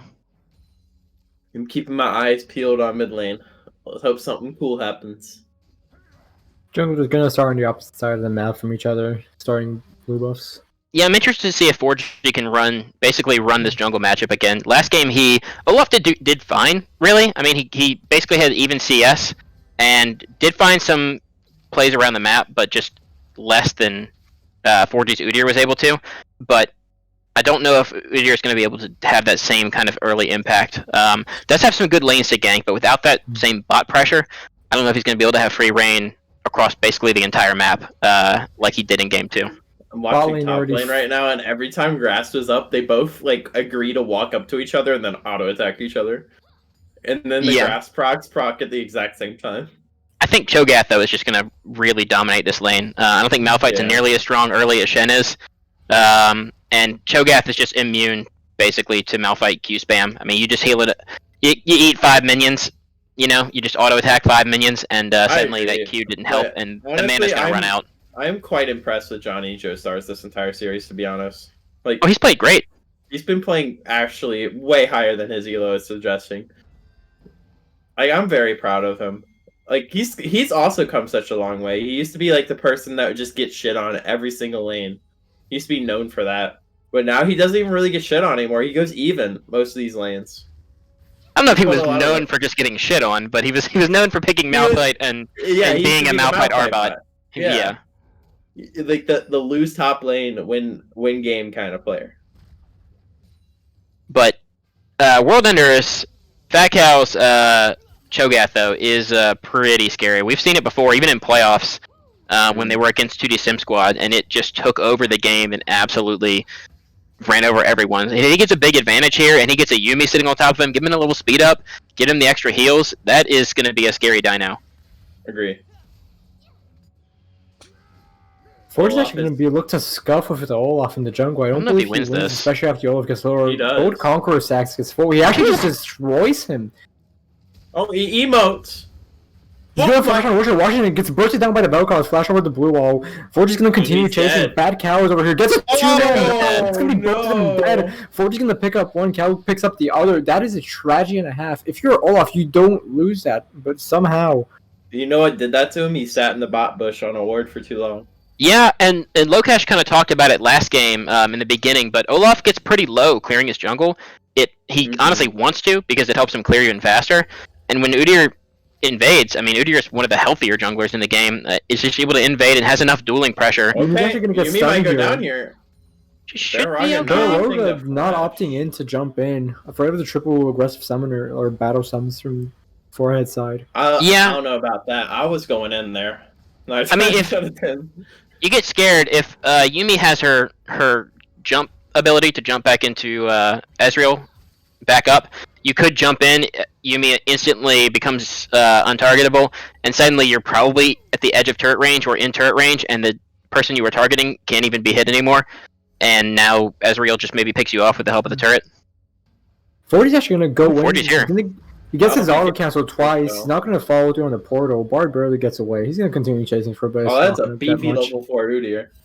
If you're Forehead's bot lane, I think you're really happy with how pick and ban turned out. Usually Ezreal Yumi gets really easily froze on, but the Tristana pick basically makes it so it's impossible to freeze because of her E passive. Yeah. For sure, it makes it so much easier that they're playing against Tristana Bard instead of something more oppressive. Tristana Bard's still probably gonna, like we've seen, they have a CS advantage and they've had the lane pressure here, but it's definitely easier to play against Tristana right now than it is to play against like Misfortune or maybe even Jhin. So let's not call the game too quick. We have seen Washington League Ball be down and win these games, and we have seen Forehead throw these games, but we've also seen them hard win these games. So Washington League Ball, he's gonna It's spot still Forge winnable. on the dragon. Coma's well, I'm looking not for calling awesome. any game here. This game is far from over. I think both teams It's not have. that okay, he's gonna jump big in. engage here. Exhaust use heal as well. No, someone's used on the side of Washington League Ball, so I'm just gonna get out of there scot free. Let's see if Olaf wants it. Coma's actually gonna try to Coma fight is- 40 for doesn't this. win this 40's one. at half HP. Dragon is He's Yeah, dead. he has no Coma. flash. Will he Bard's go he's here. gonna run away. Allison's looking to come back in. He's gonna get a stun. Left him Allison's gonna aggression. get the We're just ult. gonna get the lead. Shockwave onto Allison. Can he get this might? Okay. Mike gets off. Tristana jumps in. Flash forward from Allison. They're gonna kill Tristana here. That's a double The kill for focus is Yuya. all I didn't over the really see place her. for Yumi's on top Washington of the League Ball. Velcos. Don't show him. Magical The focus. journey to get Wisher out. You know how I was saying the game's not over? You now Okay, can call the wait. video game. We're Oh, the couch and just top gonna lane's gonna feast go on top of the down. Malphite under tower. He tanked 5 shots, no damage taken. That's just how strong Cho'Gath is against tanks.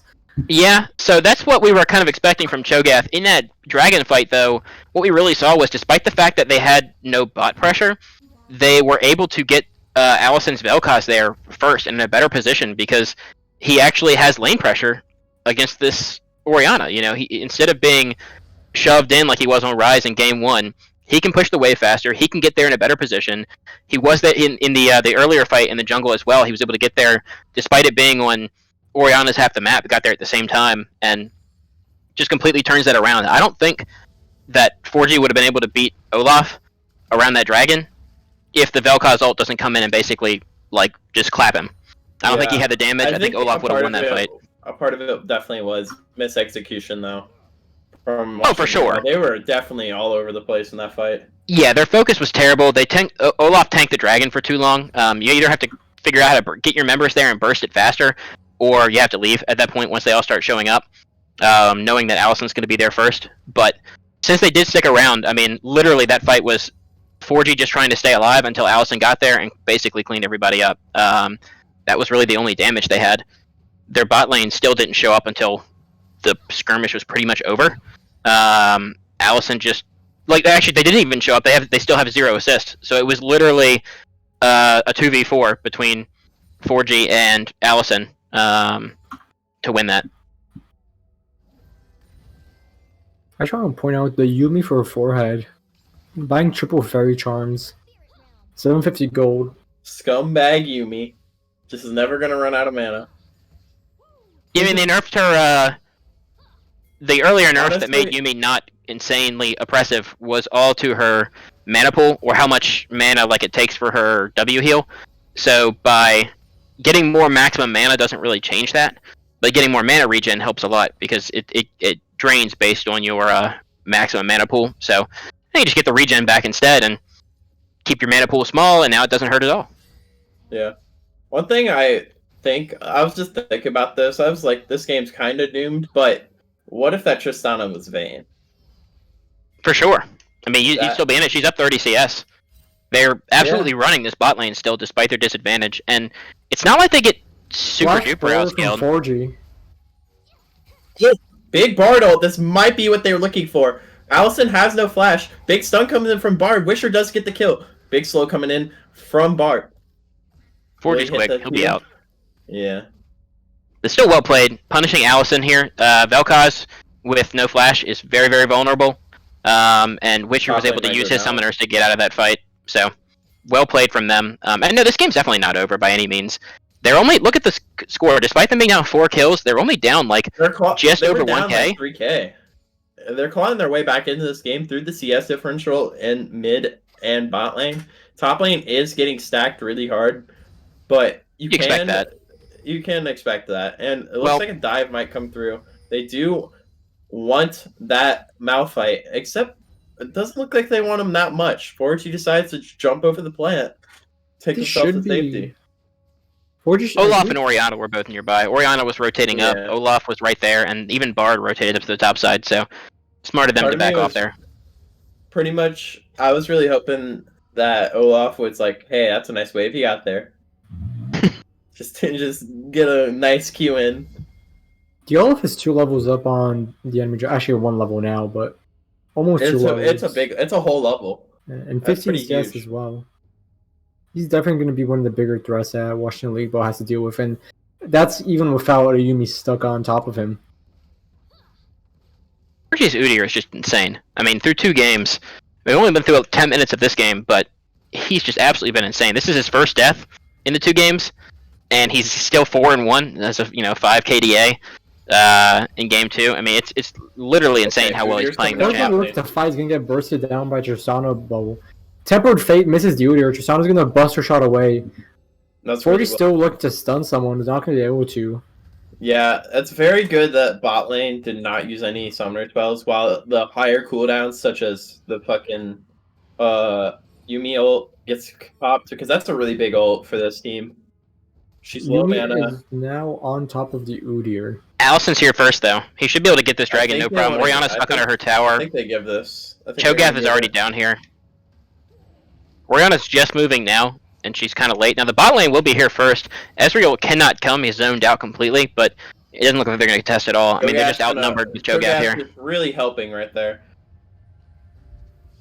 Cho'Gath coming down for a little 38 munch. buff. It's all about that intimidation. It's something like that, right? Yeah. You get a stack. Okay, Udyr's looking for the bot gank. It's hard to gank these guys with Bard and Tristana. Yeah. He's more like just clear vision. We need Cold to catch up. Tristana actually went for a cold buy a bit late, but it will come in if they survive that long, though. What is this ult going to be? Is it Mountain? Looks like Mountain, yeah. Yeah, Mountain's really good for red side. That's really unfortunate that they RNG'd the wrong one.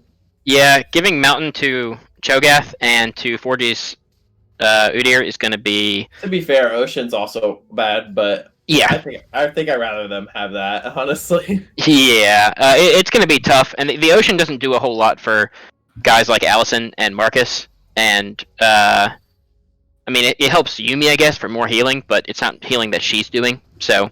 It's over for the Olaf's a little bit caught out here. He gets knocked up. Tempered Fate gets flashed away from Fat Cow. Oh, he flashes weird direction. 2 men knock. They shot caught out here now. Shockwave hits 1 person, and Shockwave Force hits 2. Let's hope.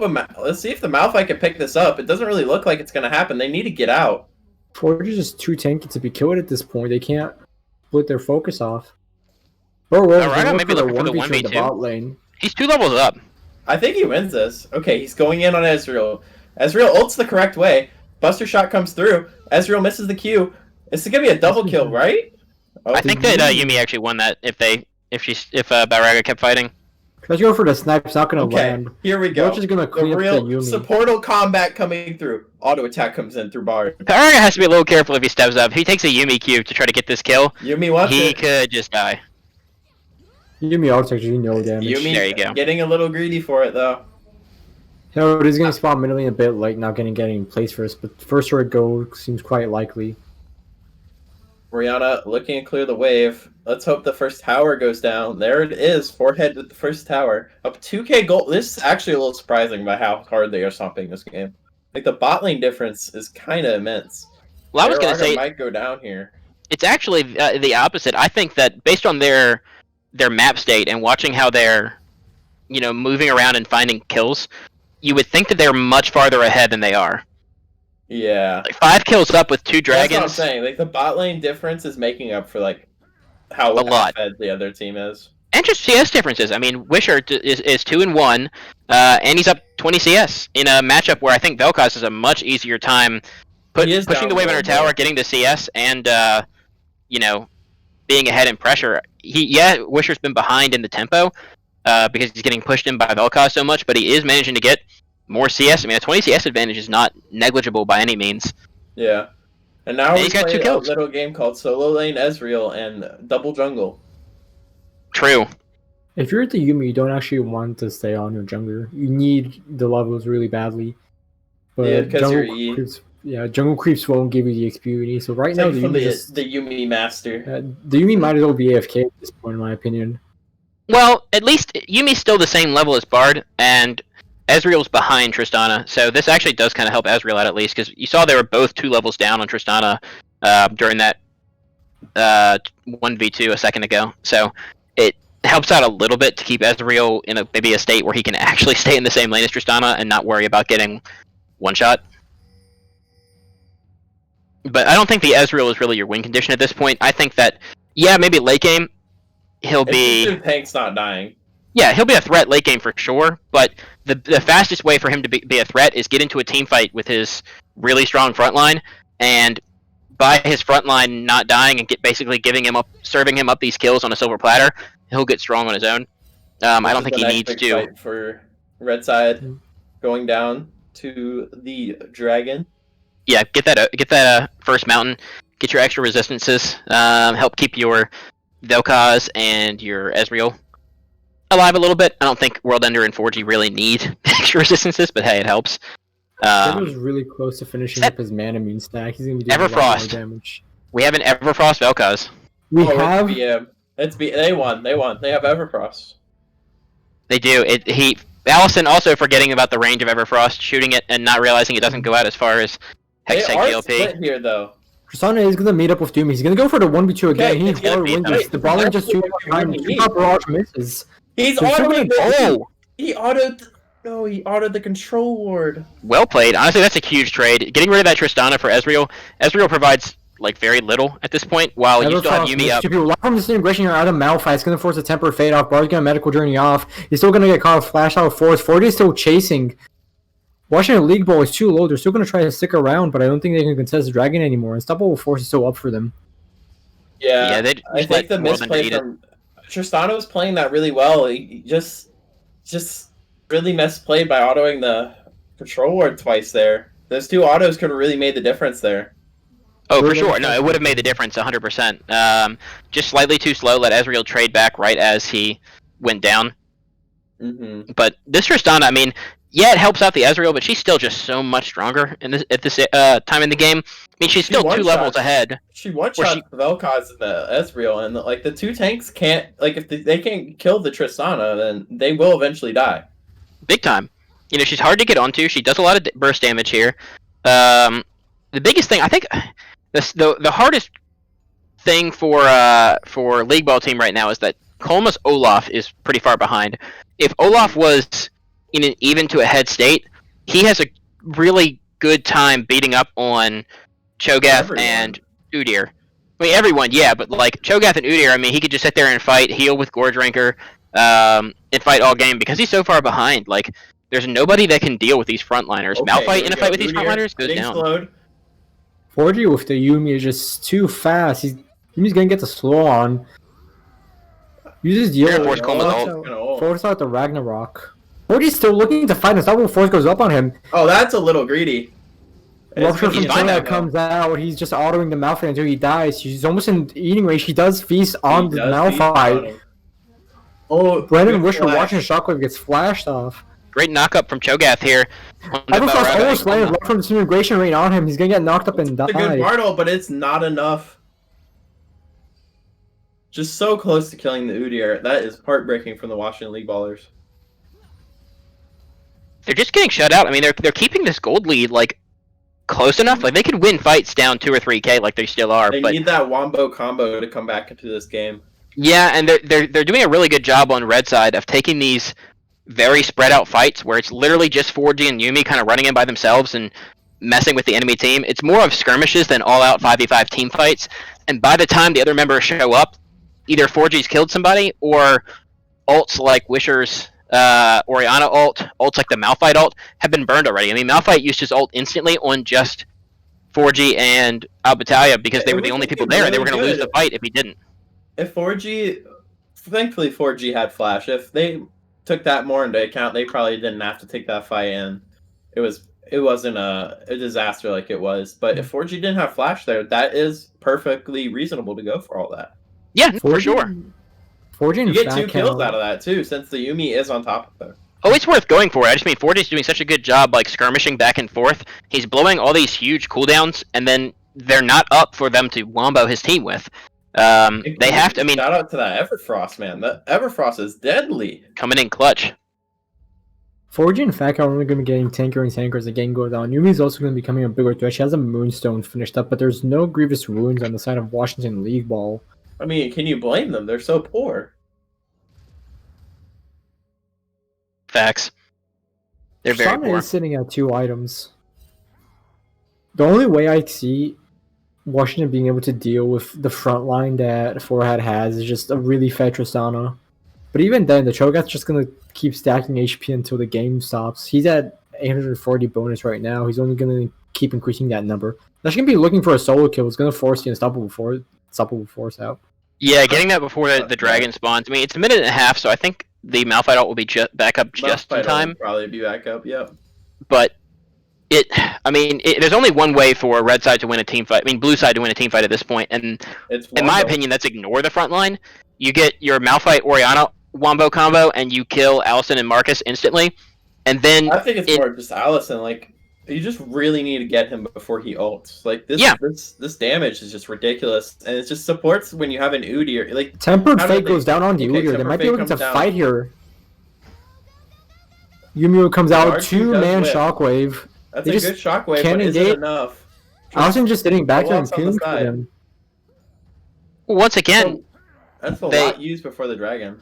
yeah, once again, 4G and Worldender force out the cooldowns before the fight actually starts. Like, none of these squishy members that could actually get killed by that were there. So they managed to just they burn out these big cooldowns, and I mean, yeah, maybe you can burn them down eventually by using them, but like you're not going to get the big wombo Big hit stun. where you suddenly delete their backline, and now you have your backline to kite out and hopefully, theoretically, finally kill this Cho'Gath and Udyr. But if you burn those cooldowns and their backline's still alive, Two-man knockup. Okay, just big in a knock. bad Last one we spot. see the Regiment is gonna miss everyone. They're gonna flash away. Forge is just frontlining. He has no Okay. one to hit. Everyone's afraid of him.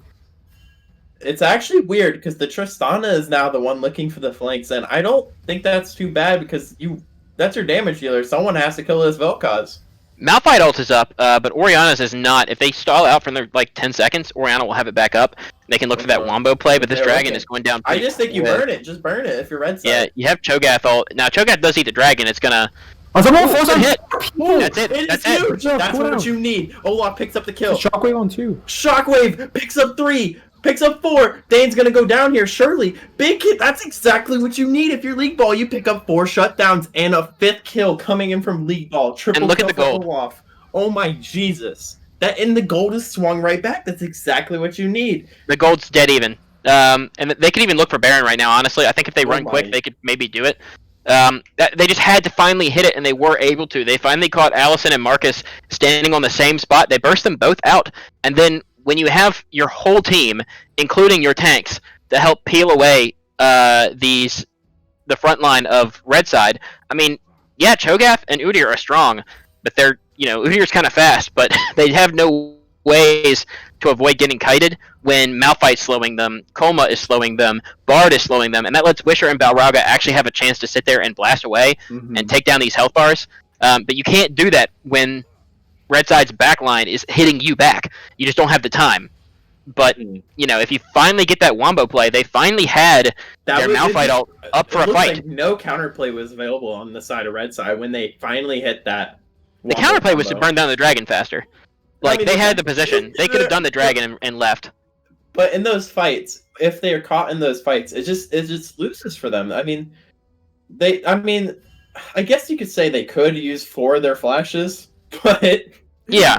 Or he's actually gonna find a flag on a Wisher. I think he's dead here. Klein's flash used. Shockwave is gonna miss completely. Oh shit! Are trying to put him? He can't. Tristan's gonna come in the back line and just almost kill Alice. Now Tristana's gonna kill him. His temper fade misses as well. Tristana's gonna kill him. 4G dies to Tristana solo. Yeah, 4G dies here as well. This game is swung right back into League Ball favor here. Yeah. Now it's Red Side on the retreat. They are going to go for Baron here. League Ball can easily pressure Baron. I mean, I think you just have to give it, honestly, if you're Red Side. You could try to fight for it with Cho'Gath Flash ult. You do have the better smite here, but... I think they're going to try to bait Dane into it, and they're just going to, like, sit there. Yeah, you're going to sacrifice your Cho'Gath for sure, your Flash and his life. Maybe you can stop the Baron itself, though, and keep this game from snowballing away from you in return if you're forehead.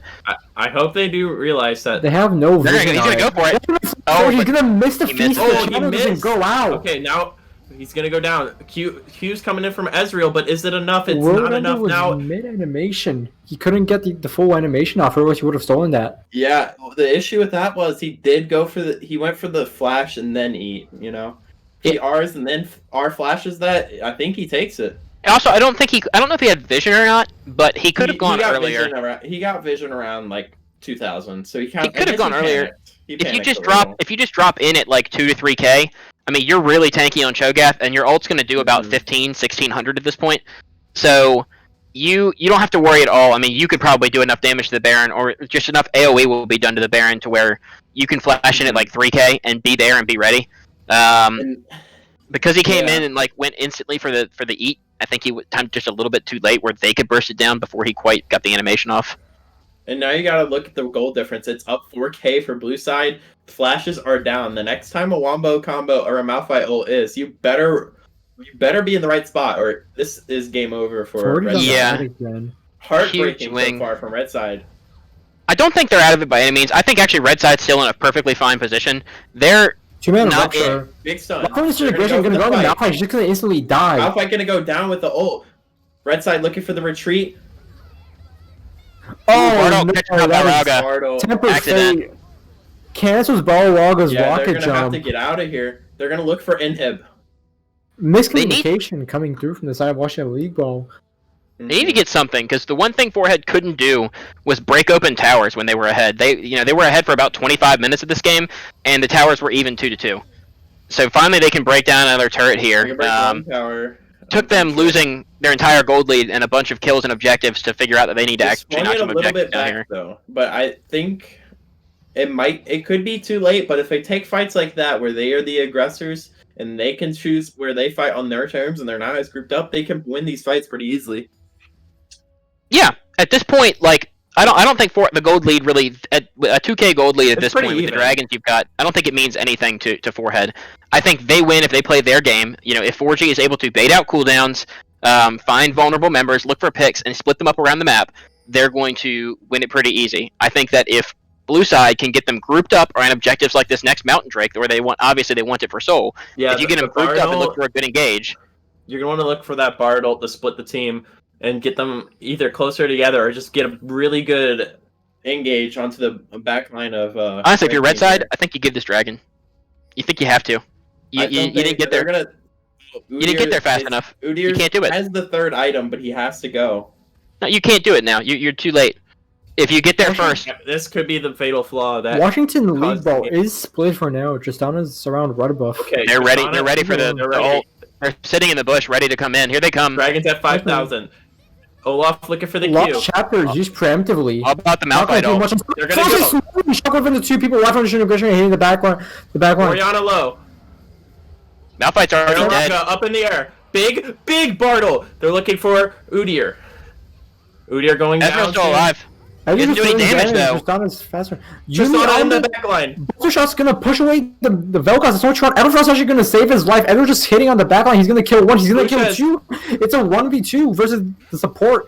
Oh, no way. The Ezreal comes in clutch and Marcus picks up a quadra kill. You're okay there, though. If you're a League Ball team, you got the Dragon. You take those. On Yeah, League Ball. you got still have 5 minutes. Even game state, and the Dragon's yours. They don't get the Mountain Soul, which is going to be really, really hard to play against. Game 1 was a huge stomp from League Ball. Game 2, a huge stomp from Forehead. And Game 3 is so back and forth. This is such a fitting end to the series. I just want to point out Boraga's item build. It looks like he went to an ice cream shop and just said, "Give me one of everything." True. Went to Build-A-Bear Workshop. Yeah. Now, one Grievous Runes, one IE, and one part of Lord One armor Dominance. penetration, please. One I'm thing pretty to be- sure if he completed IE, I'm sorry to cut you out, Red Line, but No, you're I'm fine. sure if he just completed IE in that fight and had it instead of the Last Whisper, he would have been able to just clean up everything. Yeah. Couple He's gonna things to finish look it up at. right now. Ezreal 1 is now actually in the game. He's still 2,000 gold behind Balrauga, but he got a quadra kill there, so he picked up a lot of gold. Actually has 3 completed items now and can do some decent DPS. Another thing, I can't believe Allison is actually like 1,200 gold down below Wisher. Wisher has been stacking up a huge CS lead across this game, and as good as Allison was in the early game, his team fighting on this Vel'Koz hasn't been quite as good as it was on some of his other champs. He's been preemptively ulting, and it leaves him very vulnerable because he wants to get the full use out of his ult, but at the cost of getting hit by Orianna and Malphite, though. Yeah, and it's still dangerous. I mean, both teams, the game state really didn't change at all from that fight. Both teams are looking for built 5 minutes for blue side. Split up. Send World Ender down bot. Let him. He has TP up. Let him keep pushing for turrets. I don't know why he's backing right now. Let him keep going. Send your guys mid. Send your team mid and just try to keep the enemy team from responding with their own turrets, and let World Ender and let 4G roam around the map and look for turrets and look for objectives. And then if you want to fight over an objective, it is absolutely necessary for you to be there and be set up with good vision beforehand. Okay. If you are red side, you cannot walk into them. You need to have 4G, honestly, like skirmishing with them. For inhib here. Tempered Phase can be forced out. You have to have 4G and Cho'Gath like skirmishing before the objective even like spawns. You need to bait out those cooldowns beforehand. They do hit the Baron though. They are first here. They have great vision setup and they do it really fast. Yeah, they're actually bursting it down. Actually, League Ball is going to see they can't stop this with the Bartle. TP from behind. Yeah. This could be huge. This could be Might the already game used. fight. And a Baron throw. It's going to... Cho'Gath gets it. Allison's going to die though. Allison is dead as well. 4G's trying to Udyr clean goes up wherever down. he can. He's just going to die as well. Could be game. That World Ender's might the only be one game. alive. World Ender is running for the hills. They're going mid lane to push down the tower. 40 seconds. Could this be it? This could be it. They This do could have be the Baron. League Ball. There is Baron minions on the side of Forehead.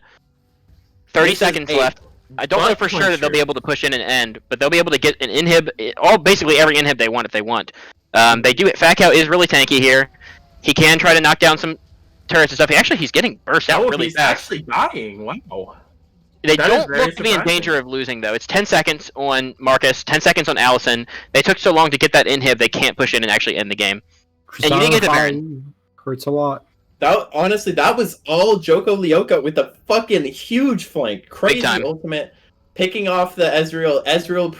Couldn't buffer the E.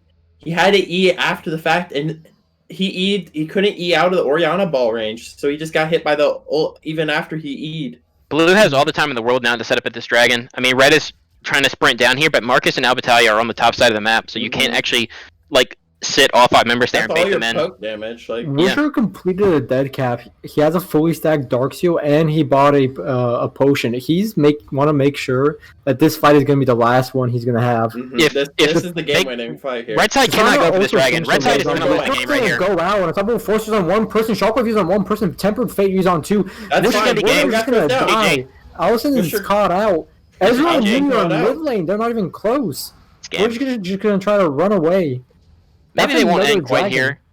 That was really, really bad from Forehead. I mean, that was atrocious. I don't know if I blame Marcus and Albitalia or I blame the other three, but you've got your your I mean, you see ADC the and your game state, support. you need to give that. With the Yeah. game state that you're in. Why are you there? I don't blame Marcus for that. Like, you need to pick up as much farm as you can so you can complete your fourth item before the next fight. You either have to give it or you have to be there. I mean, like that's what I'm saying. If they were It's a there, team problem for sure.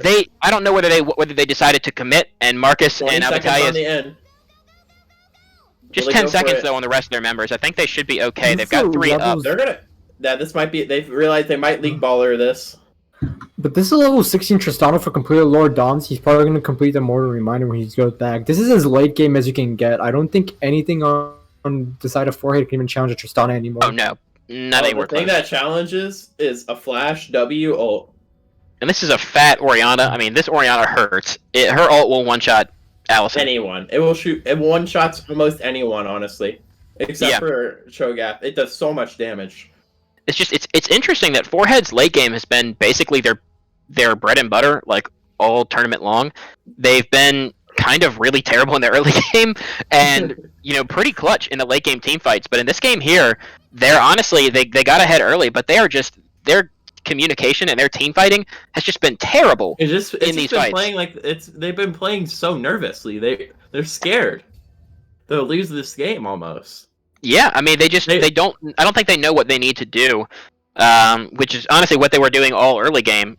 Before you're going to get caught out by Okay, the stun. 4G might get caught off here. Rupture hits Malphite. Slow down. He's going to run away.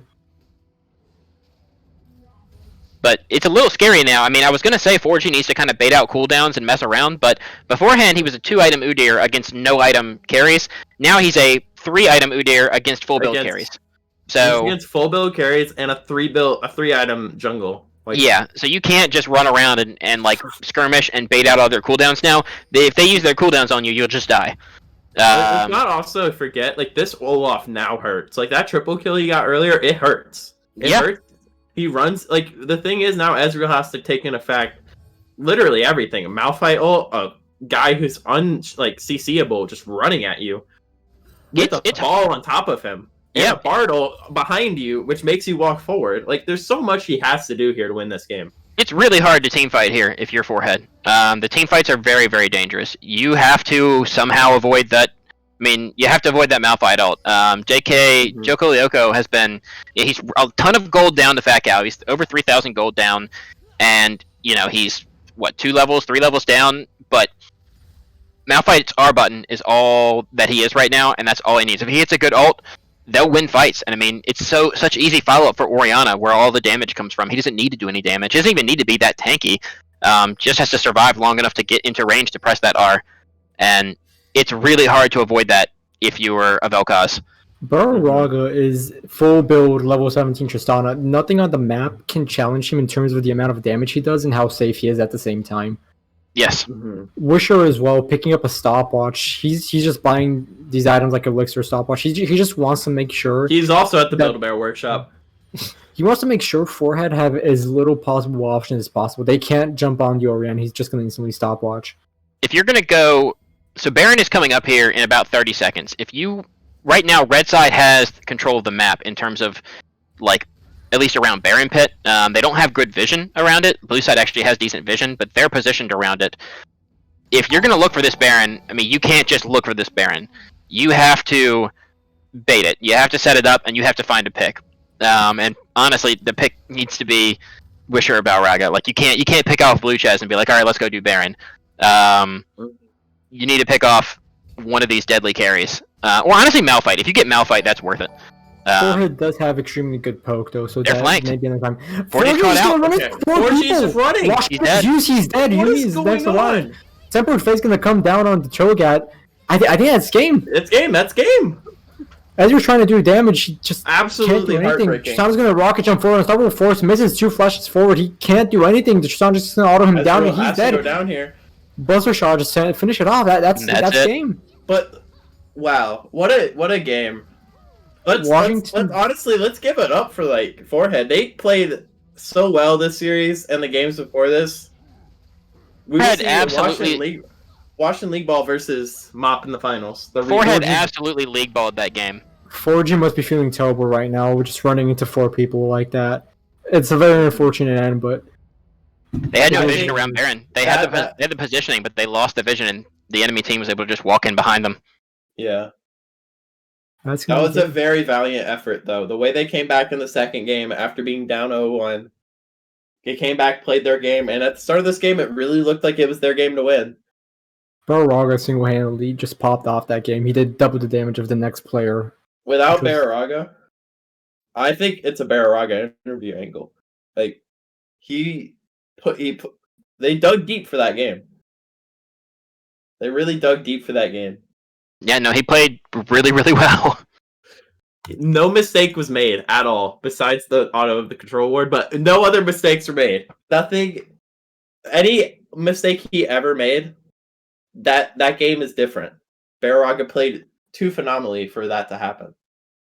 I heard about the auto attack in the control ward. We're gonna pretend that didn't happen. So Yeah. Speaking of Barraga, You know what? You won the game. It didn't happen. Good point. Good point. Yes, sir. All right. Welcome, Tony. Thank Welcome to the finals of VCLCS. Big move. What a butt-clinching third game after that second game where you guys picked Irelia and Lucian and on all the AD team comp. It looks like y'all learned from that. And Brandon's Oriana, of all things. He popped up. Yeah, really hit some clutch ultimates, but let's give it up for your boy, Jonathan Joestars. That Baron fight just... Oh, he was insane with the ultimates. I think he He went turned it with a crazy. 4-man at Dragon. That was insane. Mhm. yeah, that's what turned the game around for you guys. A 4-man on Dragon to a 3-man Oriana Shockwave. Yep. So at the beginning of that game, you guys were down real bad. Like it was like Twitter bad. Like you guys were real bad.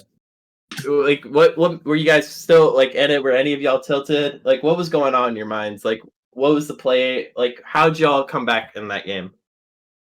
Feeling good the whole series. I was not like nervous at all. I was pretty confident I could just win late game if I just healed up. So, and then That's exactly they what kept you losing did. 2v1 bot lane, so that's an issue for them. But That was definitely an issue for them. You guys you were 2 levels up at one point, and you did double kill their bot lane, and you guys were definitely way ahead. Were you excited when you saw that they picked kind of another losing matchup in the bot lane? Because in game 1, I mean, in all 3 games, your bot lane was ahead, but in game 2, their bot lane, at least the picks, gave them a chance to kind of fight back. And while you were able to fight them under turret still and get some kills, they were, they snowballed even harder in game 2 at least. Were you guys worried at all about that when they, kind of got ahead early? Not really. So with game 2, it was more so that Udyr just kept like hovering bots, so we couldn't play aggressive. I don't think they played the picks very well. He started Q on MF instead of E. You should really start E on MF and bully the opponent out of the lane. Lucian just loses to MF in my opinion. We kind of trolled the pick ban. But yeah, I don't think they played that lane that well.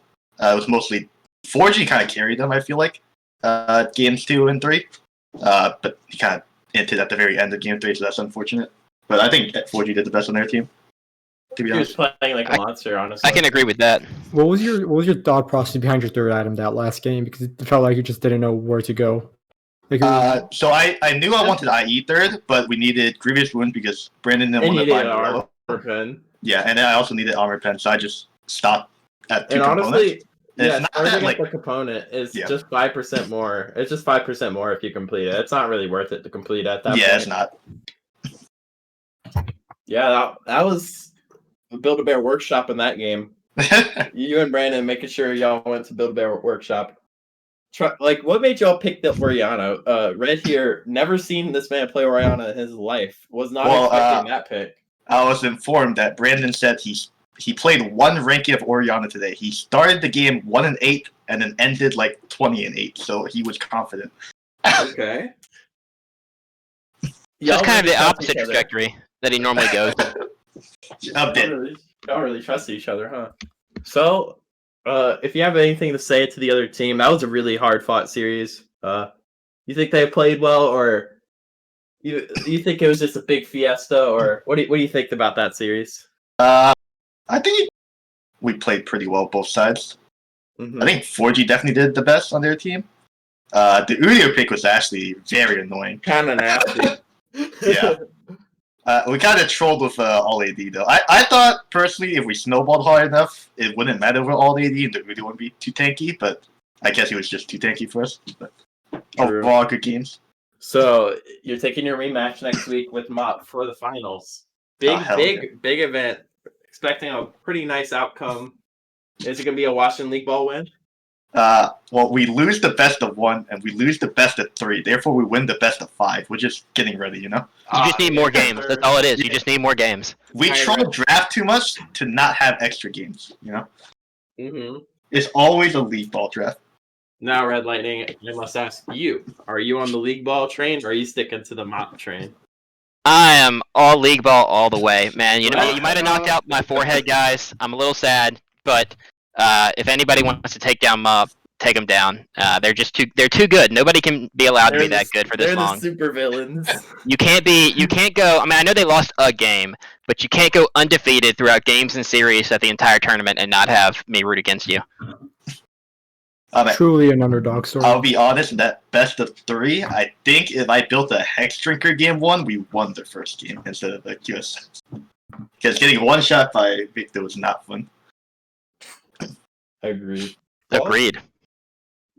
Shout outs to Mop. You guys got your opponent. Now schedule this game really quick so we can finally end this accursed tournament, and we can finally see in graceful in defeat.